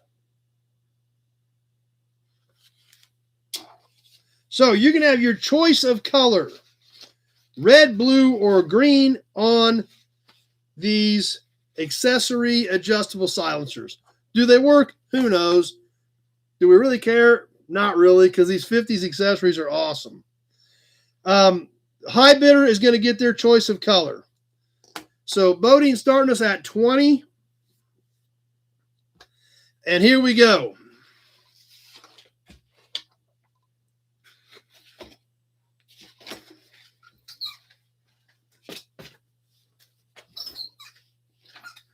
These are NOS original 50s era accessories.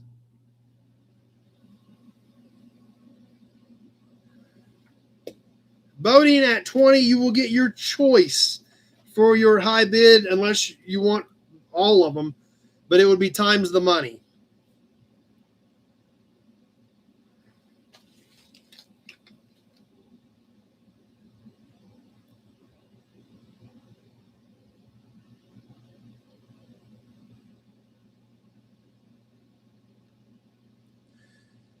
Coming up towards the 1 minute mark, Bodine at 20. I thought these were cooler than that. They're just a neat shelf accessory. I mean, you may try to put them on a car if you wanted. Sometimes it's kind of funky. If you got something old, you can put these on, and people say, what the heck is that? 1 minute gone, 30 seconds left. 20 with Bodine. 22 with Steve.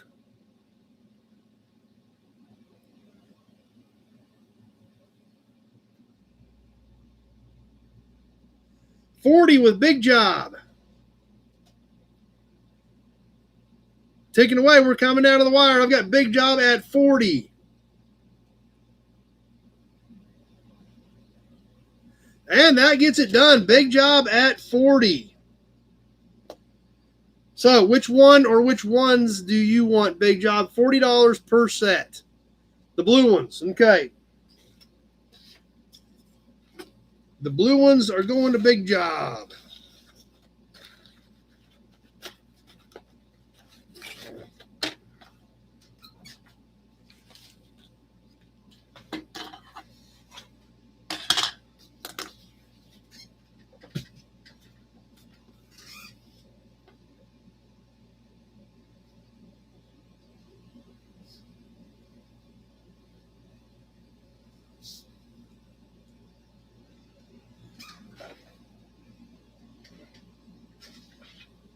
Okay, should we save the other ones for another night?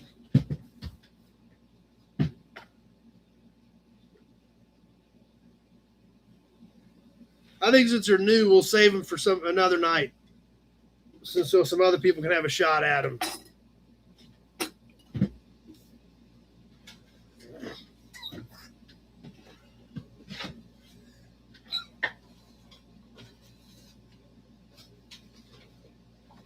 All right, how about we do another horn button? This one's a little rougher, but it's a cool piece for our Chevy fans this time. Not sure what year this is, but I'm going to guess early 40s. It's kind of banged up a bit, but you can still read it, and that's what's important. On this chrome Chevrolet button. Red letters in it. These are some pretty good scratches in it up here, and it is kind of bent up a little bit. But still a good-looking button, and obviously we like horn buttons, so especially when you can read the brand right on them.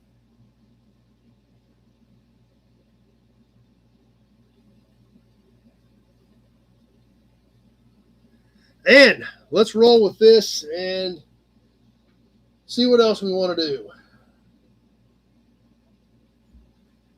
Sounds good, Glenn. Glad you were here. We'll see if we're going to do a couple more auctions or if we're about ready to wrap up on these and then catch a few more things. We'll see what everybody wants to do.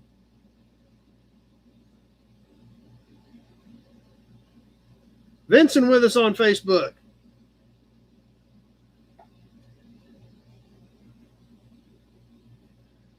$30 seconds gone. 60 seconds left to go. Nobody's bidding on the Chevy button. Kevin started us off 5. I knew there was some horn button fans out there somewhere.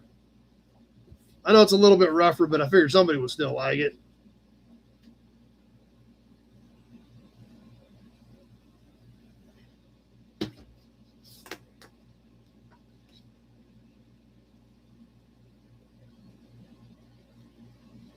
$8 with Motor Mark. 60 seconds gone.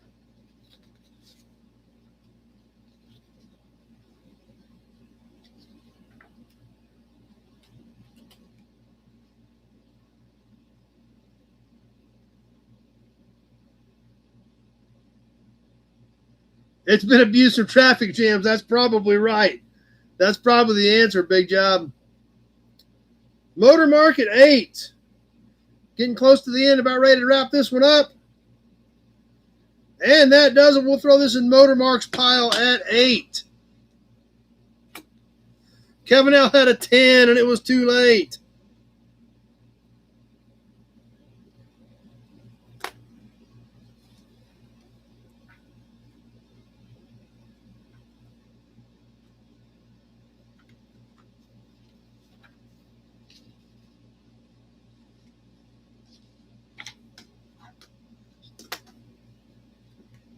That's right, Dougster. That's probably what they had to do after they got done beating that one up.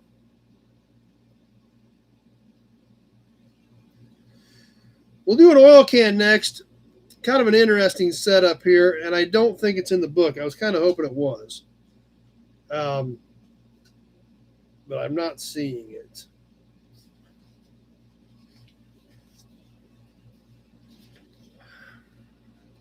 Now, we've talked about how Tom would mark if a certain can was available also in a gallon or in a 5-quart can. You guys remember that conversation?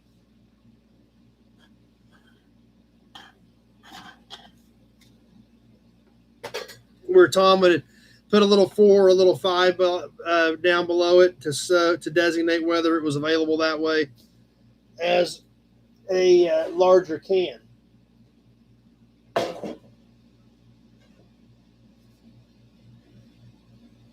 So what we've got next is actually a pair of cans that follows that suit. This is a fairly common can, the Texaco Haviland. White, blue stripes. Thanks, Sean. This one, it's got some overspray on the back. It's cut out at the top, but there again up here up front where it matters, it looks good. So this is going to be a pair. Going along with it, we got a brochure laying here too, Jeff. And this was new old stock. I just drained it. The 1 gallon Texaco Haviland motor oil. So if Tom had this can isn't in the book, but he would have the quart, and then it would say have a little 4 by it, denoting that it was also available in a 1 gallon. These are both metal. Original steel cans, probably from the 60s. Like I said, I just drained this one earlier this week. It's got some dents in the back. It's got a couple scratches, but it is a great looking can. The bottom or the top still completely intact and looks great. Sean starting us off at 25. I poked a couple small holes in the bottom to drain it, but you're going to get the pair. The gallon and the quart together in a one-shot deal. So here we go. Sean at 25, starting us off, which I'm sure probably ain't going to get it done, but it's a great start because they're great cans. Even though the quarts are fairly common, it's pretty cool to get it all together in a one-shot deal.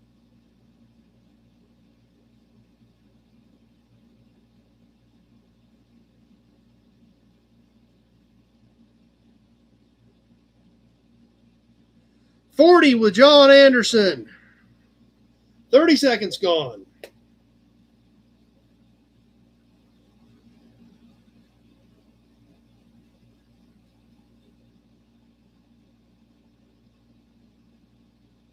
$46 with Michael Glagola.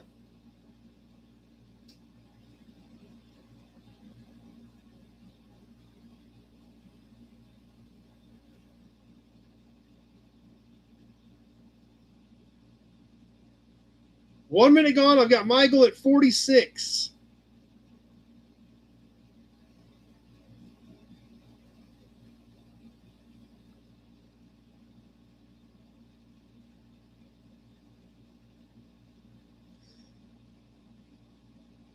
$46 with Michael. We're coming down to the end. 50 with Ron. 47 with David D. I've got Ron at 50. We've got a couple seconds left to go. And that does it. Ron at 50. Michael at 52. Literally at 132. I was watching for you, Michael, because I figured you were coming back. But Ron at 50. John at a 51. Ron got it out of there, but just barely. They were shooting for him.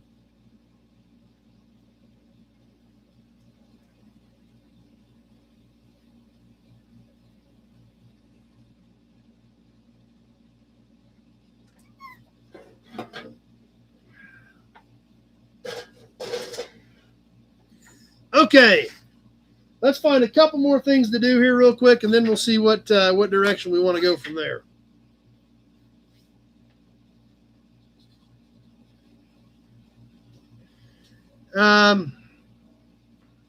What the heck? Let's do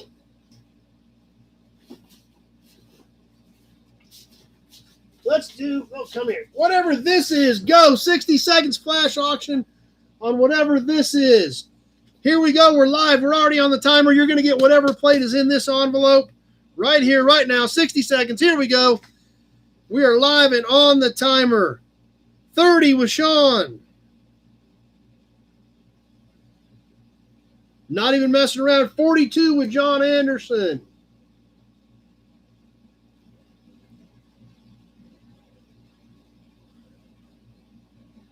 $30 seconds gone. We're halfway there. You guys are pretty much figuring out where these are ending up and just blowing everybody out of the water. Your 28 just popped up, Michael. I've got 42 with John. We're already coming down to the end. We're about ready to wrap it up. I've got 42 with John. We got a few seconds left. 44 with Sean.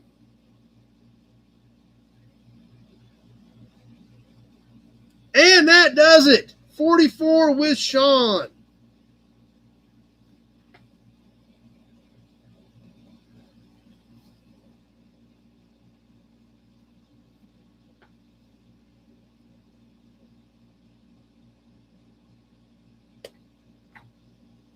Totally VW back. All right, that's what I was getting ready to ask you, Sean. I know you usually do want them open. Here we go. Oh, this is a great color, too.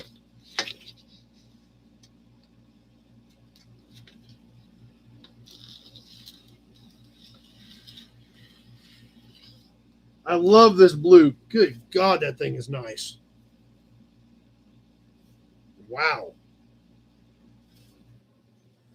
Okay, I thought I saw a flaw. But I was wrong. I opened it up and I was like, oh, there's some rust or something in it. No, it's dust. This is dust. That's it. That's it. It's a little dust. This is a great blue. Yeah, we've seen some of these 67s before. You bet, Sean. I'm glad you like it. It's great. That is great. Wow.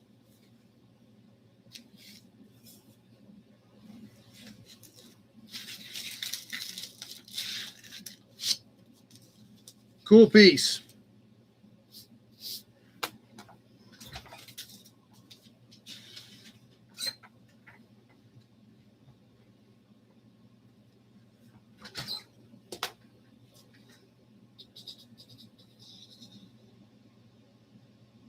You want to sell something weird? Yeah, there you go, John. Look at it from that angle. It was too nice. That's a good attitude. Positive attitude. There we go. You want to do something weird? Why not? Perfect idea. I got this in an auction box at an auction, and I threw it in here because I thought some of you guys may have some creative ideas with it because I have no idea what to do with it. This is super early. I don't know if it's planes, trains, automobiles. I don't know what it is. But it's going to be one of yours here pretty quick, I got a feeling. It's some sort of a light and or lantern type piece.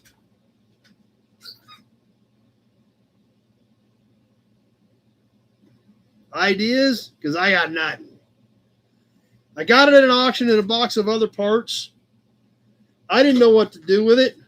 So I threw it in this auction pile. I thought you guys might dig it. Has a little clasp over here. We can open it up. John's starting us at 20. Amish emergency vehicle could be. Kevin saying train. Pete saying train. Does it say Ad Lake? It don't say nothing.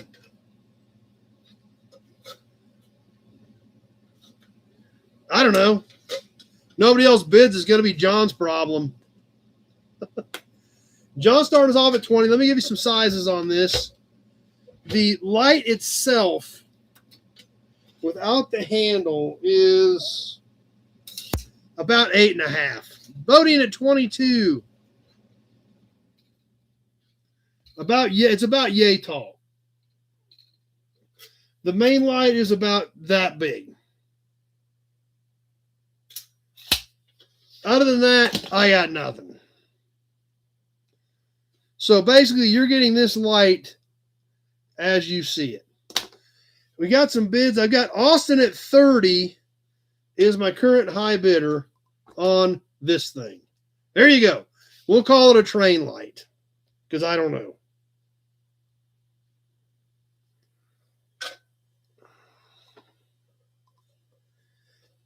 But I do know that in less than 90 seconds, it's going to be somebody else's.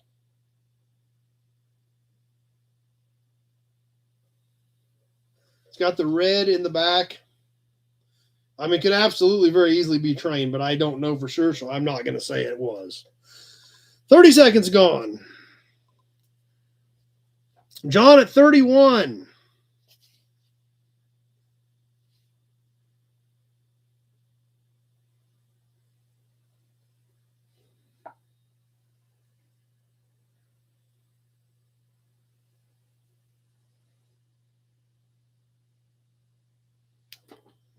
$35 with Austin as we come up on the 1 minute mark. It's really in good shape. It's not rusted out, just a few dings and dents. So, I mean, it's not a bad piece. Has a great look to it. I just don't have any clue what it's for sure or have a use for it. Austin at 35. Is he going to get out of here with it for that? We're going to find out here in just a little bit. Austin at 35, the current high bidder.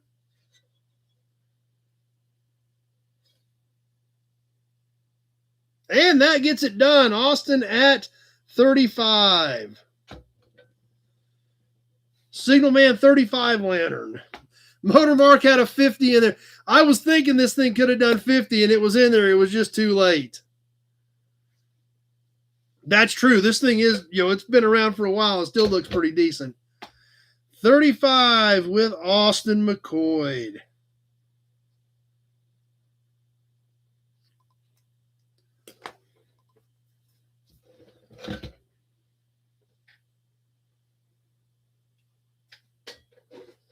All right, guys. We're ready to move forward for tonight. We had a great auction tonight. We had a lot of fun. We've still got a ton of super killer stuff here that we'll start working in over the next several weeks. And a lot more that I haven't even gotten through yet from some of those auctions. I got some of it ready today, but there's just as much more to do. So anyway.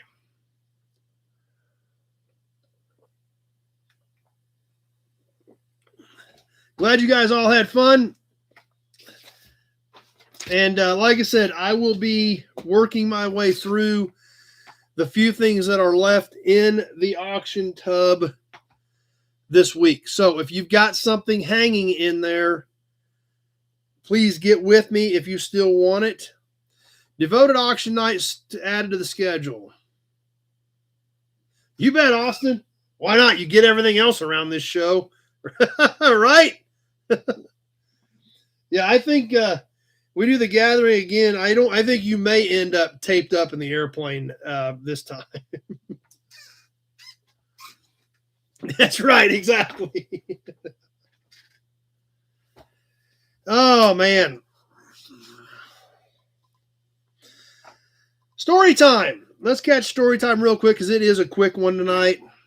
We need some badges though. We need to keep moving on this. Sounds good, Dexter. Glad you were here. Story time tonight is really quick. There's not much on this car, but there's a little bit of a story to it. Now,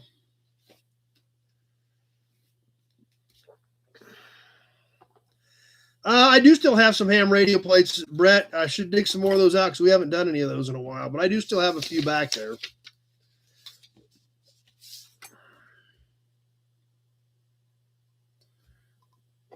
Story time. The picture is terrible, and there's no paperwork on it because this car was not around very long. Now, you guys that were here for the gathering, you got to see the house. A lot of you saw the video on the house. Nothing. I moved it about 20 feet the other direction for the gathering. That's it. It's still sitting here. You can own it. You can own parts off of it. I don't care. I've moved it about 20 feet. Mark stole a badge off of it. I know Mark got an emblem off of it while he was here. So, yeah, nothing. It's still sitting right there. So, but anyway, you guys that were here for the gather, I know a lot of you watched the video on the house, even though I know that's not a home run video a lot of people care about, but it was an important part of the story. And a lot of you guys like the story of how we ended up here on Sunday nights doing this crazy webcast thing.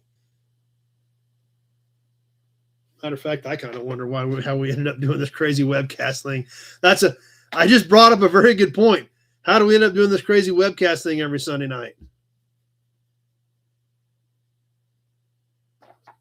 Not sure. But anyway, back to the story. The house that Dad and Mom built from 83 to 85. And we talked about, if you saw the video, that we tore the old house down. I was about 9 when they started. And they went out and worked on it on the weekends. They had, one friend of theirs who was a contractor that helped with a lot of it. And a lot of times they'd hire whoever would want to work that weekend that could come out and work. We did definitely double the population, actually. Like I said, when my uncle moved back, I mean, that changed the population when one person moved back. That was a big deal. But this particular 1972 Cutlass, which, like I said, is a terrible picture, but this is in Dad's shop out at their house. 72 Cutlass Tudor hardtop. And like I said, there's no paperwork on it, so I don't think Dad did a lot of work to it.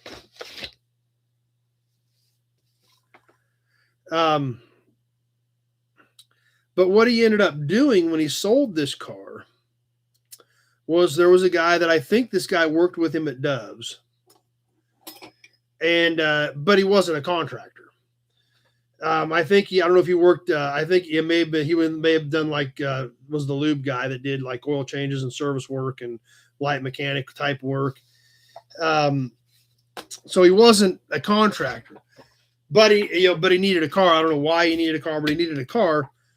So Dad traded him this car for labor, and he came out on the weekends and he worked. And a lot of what he did was, remember, to build that house, we reused a lot of the lumber out of the old house. However, to do that, there was a lot of cleanup work, pulling nails, sorting it out, getting the bad stuff out of the piles, getting the junk sorted out, making sure that when they were ready to start going back up with that lumber, that it was ready. And if I remember correctly, now I'm going back a long time, but I think that's kind of what this guy did a lot of the lumber prep. But there again, they were doing this on weekends. Dad was still service manager at the Buick Cadillac store during the day, was flipping cars at night and doing the house on the weekends. So I think that's what this guy did, but I'm not sure. But regardless, the notes on the file were that he traded the guy this car. Oh, he did vinyl tops. That's what he did. He was the vinyl top guy, Dad said. So he worked in the body shop and did the vinyl tops, which was a big deal back then. And Dad traded him the car to help work on the house, or, for labor on getting the house, on stuff that was going to get the house done. But that's what you had to do. I assume he probably, that's right. That's all he did was the lumber prep. Sorted, pulled nails, got the junk out, got the good lumber stacked so that when they were going up with it, all that salvaged lumber was ready to go. Oh, it was a kid for his car. Car for his kid. He needed a car for his kid.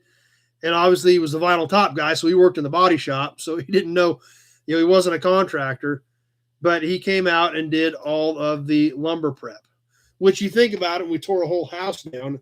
There's piles of lumber everywhere that has to be sorted, cleaned, because when Dad had the guys up there that were contractors that he was paying, that had to go, and it had to go quick and it had to go smooth. So that wood had to be ready. But that's there again. That's why this story time, even though there's not a lot of paperwork to go with it, it's another interesting part of the story as to how that house came together. And in fact, I think in one of those pictures, this guy was in the background of one of the pictures in the scrapbook working on a pile of lumber. So Dad said he worked for $5 an hour to work the car off, which there again, it worked out fine. You know, he needed a car for his kid. And I think they worked every other Saturday at the dealership. So he, so when he, you know, it was his Saturday off and Sundays, he went up there and he prepped lumber.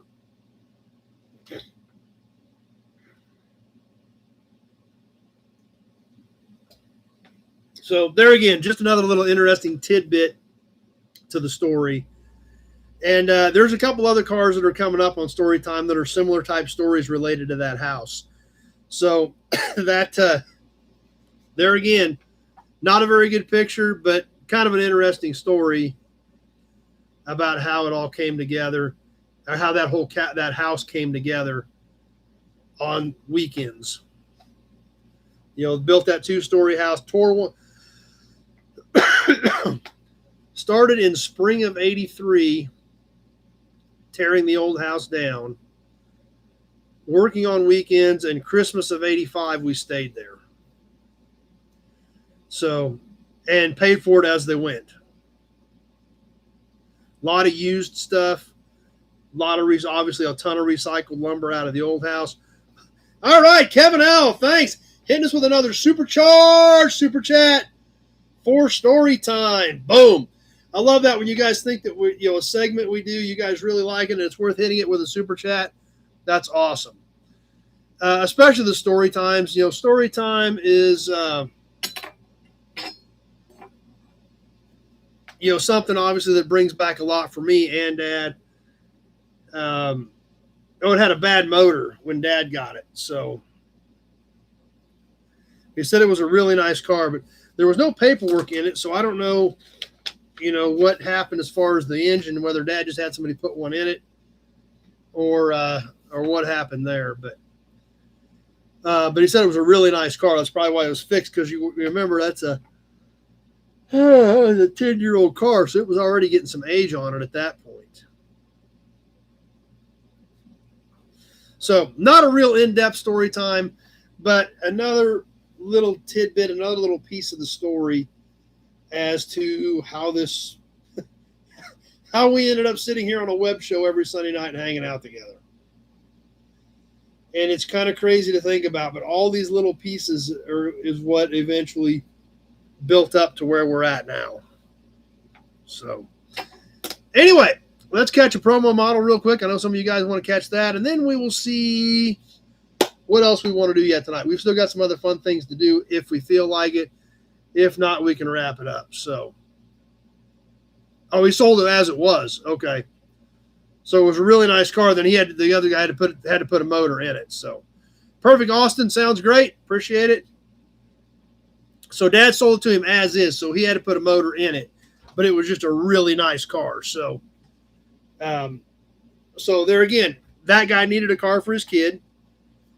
Was able to trade out the car, and then and of course he worked at the shop. So even if he didn't know anything about putting the motor in, and knew people that I'm sure could help him do it. So there again, it worked out well for everybody. Promo model time.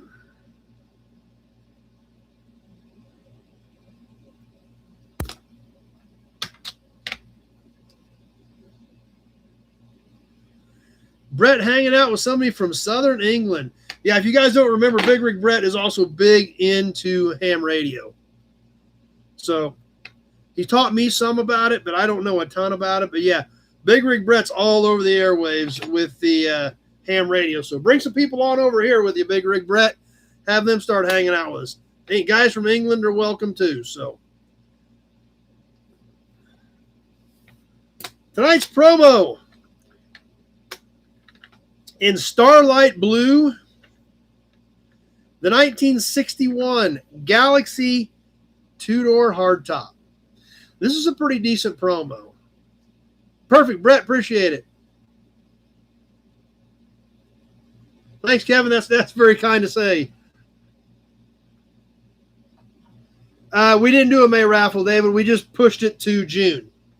We were doing the Hemi valve cover. May was so screwed up with the gathering and me being out of town. We just pushed it to June. So we really didn't even do the May raffle. We just kind of skipped it. So Hemi valve cover coming up June 28th on the drawing, David D. But this car does look pretty good. I mean, the taillights are there. It's not chipped up. The 61 Ford, not the most popular car in the planet. Talking to somebody from Jakarta, okay? Now, this one's not for sailboating. I think this is the only one of these I've got. I do have a promo or two that actually there's a promo in the auction boxes. I just didn't get to it tonight. There's one in there. But, even both little top fender ornaments are still even here on this car. Inside, it actually had a two-tone interior, which you don't see very often. But they did two-tone the seats in this, put a dark blue against the light blue.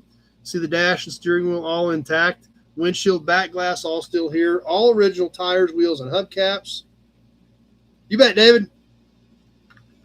And this being a Ford from the 60s, it also has all of the selling points on the bottom because it is a promotional model. So let's see if we can read a few of the things that Ford was trying to highlight in 1961. The 1961 Ford, beautifully built to take care of itself. All vital underbody parts are specially processed to resist rust and corrosion, lubricates itself, goes 30,000 miles without a chassis lubrication, wide contoured safety type frame, adjusts its own brakes, 4,000 miles between oil changes, galvanized rocker panels, aluminized exhaust. Some of these selling points on the bottom, I don't know if you guys can see. I'm going to get some light on it. Maybe you guys can. There we go. Now you can see where some of the selling points are cast into the bottom of these, because they are called promos because they're a promotional model. That was the point of them. So Ford utilized this platform by putting a lot of that information on the bottom of them, so people could study that and read that after they took the toy home while they were thinking about their next new car purchase. I'm sure it was a fairly popular color, but 61 just never was a real popular year. You don't see a lot of them. I've only got one of them in the yard, and there's not much left of it. But it is a pretty nice promo.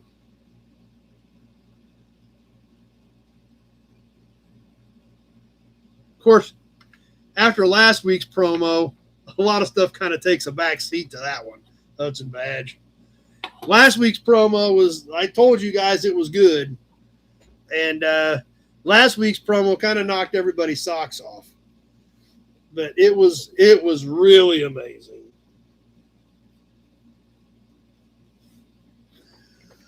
But this one is, a pretty clean little 61 Ford.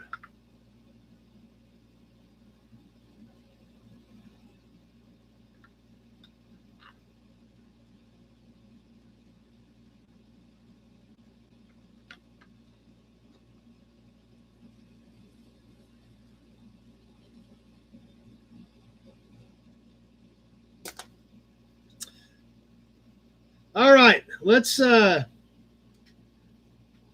a quick look at a brochure, and then we'll probably wrap it up for the night. I've still got some other things laying here. Hubcap. We've got, I know we're getting late unless you guys want to squeeze a couple of pages of this in after the brochure, because I do have our new automobile trade journals laid out, which are insanely crazy cool, as we have seen. So we may bust a couple pages of this open after we get done with the brochure. But tonight's brochure, I want to get it to you. and share it with you. Perfect, Sean. I think I got another plate out there for you, so we can get it headed your way.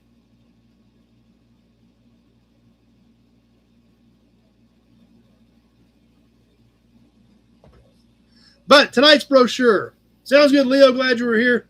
This is a pretty cool one. Everybody that jumped off already is going to, yeah. God. Just the thought and the design and the artwork in these. Frankfurt, Germany says hello. Yeah, I tell you what, Brett, you find guys literally everywhere.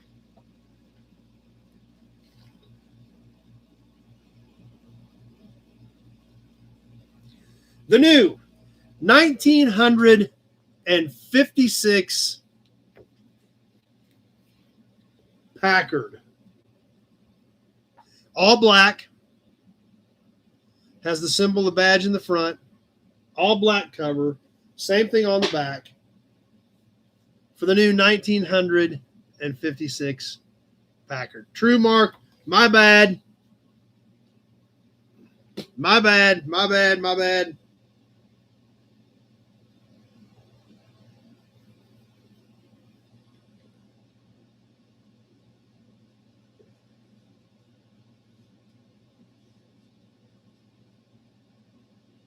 All right, now we're ready.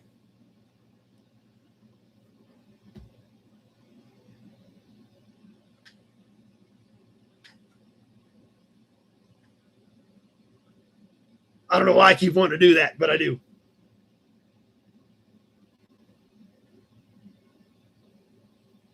Okay, back to the Packard brochure.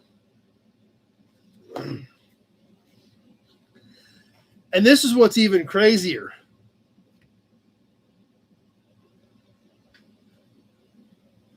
When we open the first page of the Packard brochure, what do you expect to see? We pick up a brochure for the 1956 Packard.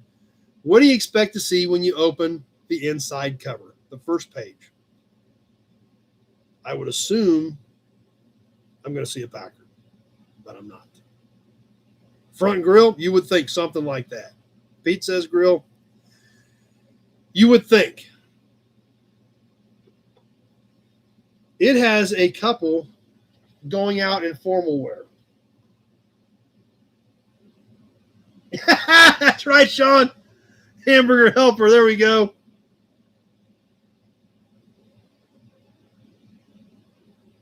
This is when you. This is the out. You open it up. That's what you have. Boo. But you think about that. What were they trying to do?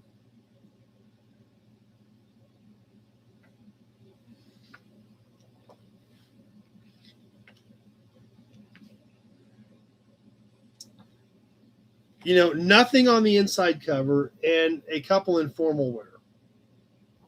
Exactly. You are getting ready to witness something that is very high class, a different level, and definitely upper crust. The brilliant engineering that brought you torsion level ride now brings you the greatest Packard of them all.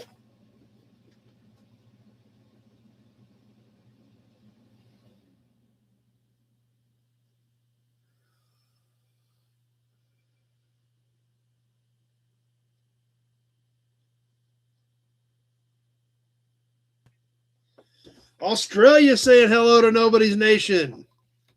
Big Rig Breck's going to find us some viewers from all over the world. The new 1956 Packard, the Patrician. And they literally going to Sonic. Now I want a cherry Coke and some cheese sticks. Thanks, Brett. Now I want a cherry Coke and cheese sticks. Mark, now why'd you do that?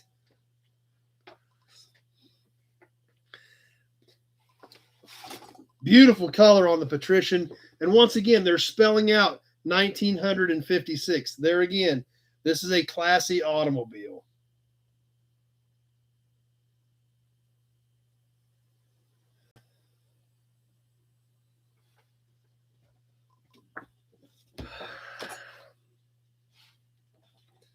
Next, the new 1956 Packard, the 400.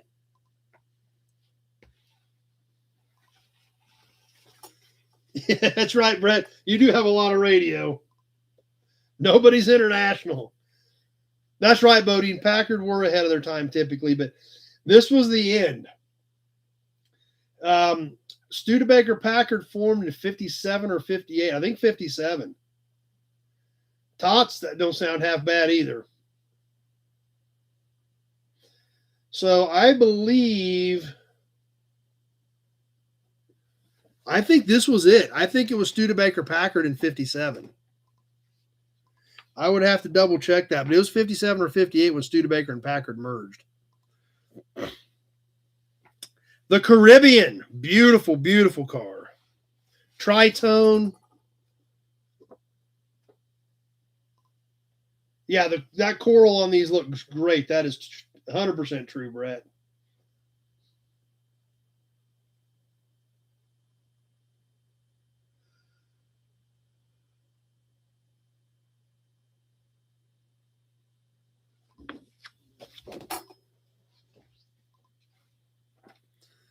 The Caribbean convertible with several tritone configurations available. Look at all these tritones.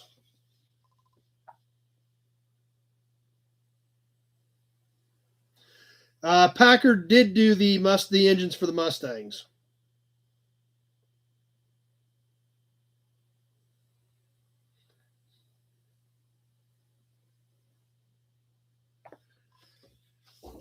They when the Mustang was built, originally designed, I believe they had Allison V12s. They were not powerful enough. They had the Rolls-Royce Merlin engines in England. They needed someone here to produce them under license. Ford would not do it. The government first went to Ford. Ford said, no, we're not in this war. And Ford Motor Company is not interested in becoming involved. So they went to Packard, and Packard were licensed to build the Merlin engines in the States for the P-51 Mustangs. No other car accelerates, corners, holds the road, handles, or stops like the new Packard. Now, this is interesting. They have Find Car X compared to the new Packard, and they have car covers on both of them showing the car in action and what was happening. So here we see the new Packard. It says so right on the car cover. And up here we have Find Car X. Now you can see in heavy braking how the Packard sits level and Find Car X is nosing in. That's the type of stuff they're trying to show on handling and suspension on the Packard versus Find Car X in 1956.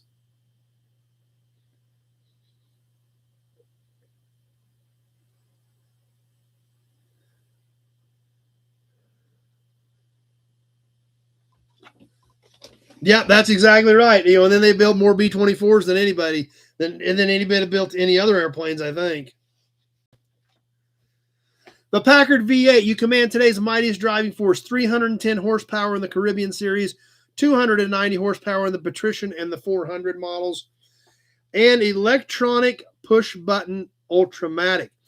I was not even aware of this until I just saw it, but that's what's amazing about pulling out these old brochures. Just like the self-loopsters in the late 50s Lincolns, electronic push-button Ultramatic, standard in Caribbeans, optional at extra cost in Patrician and 400. I did not know they had this, but they had push-button automatics in 56 with Packard.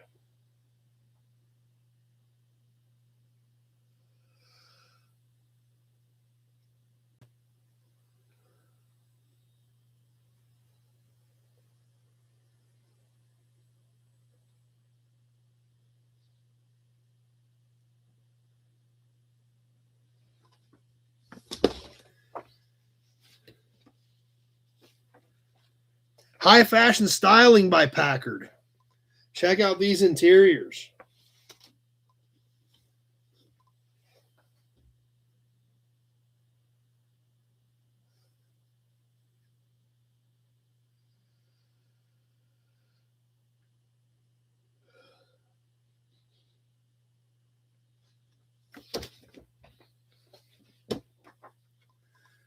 Timeless hallmarks of Packard quality. Ask the man who owns one. The present stronghold of Packard quality shows the factory even.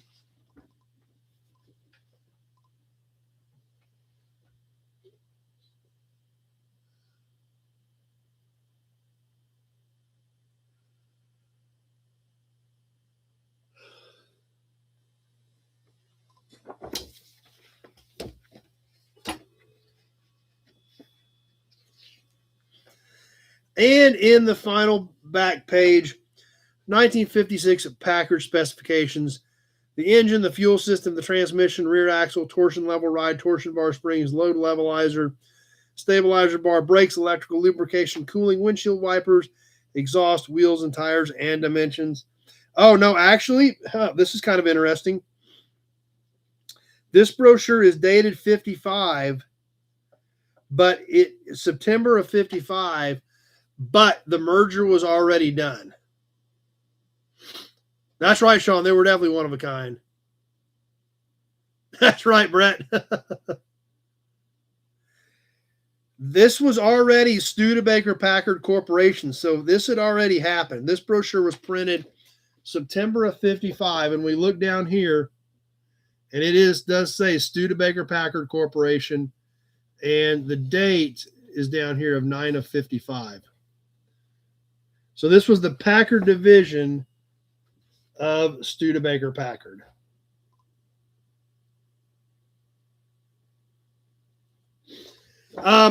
This brochure actually came in a box. A guy that I work back and forth with quite a bit found this in about, there's probably 15 or 20 brochures in this other box.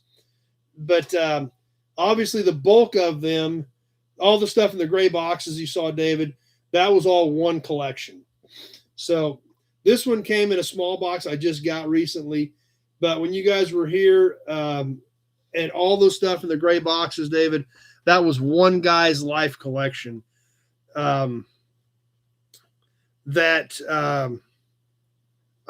basically he donated it to us. He had some parts and stuff, and I bought everything from him. But,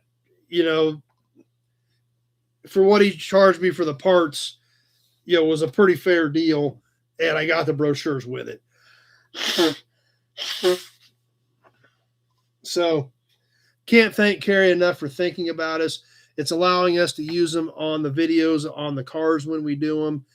And it's, we've learned a lot from them, and it's been awesome. So we can't thank Carrie enough for that, for, allowing us to use that and carry on his collection to you guys and share it with you guys. So, yep, I am a fan of the P51, there's for sure. I've actually got a tack out of my buddy's plane right in there. Looking at it right now. I can see my tack right there in my case out of my buddy's P51 before he sold it.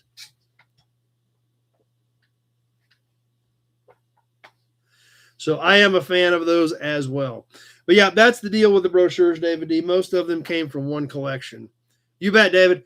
It like I said, I feel honored that Carrie basically bestowed that collection upon me and has allowed us to, you saw the stuff we were looking at the gathering, just grabbing one here and one there, and the amazing stuff that's in there. And it's been awesome to be able to share that with all of you guys, learn more things, learn about the cars more.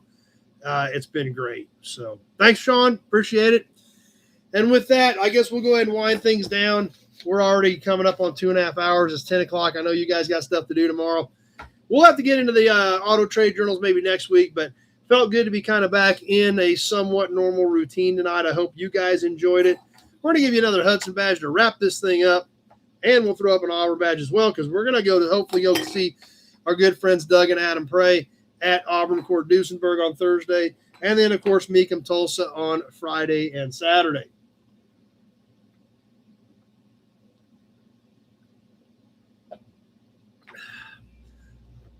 Next Sunday is kind of a crapshoot. I'm not 100% sure that I may be out of town again next Sunday.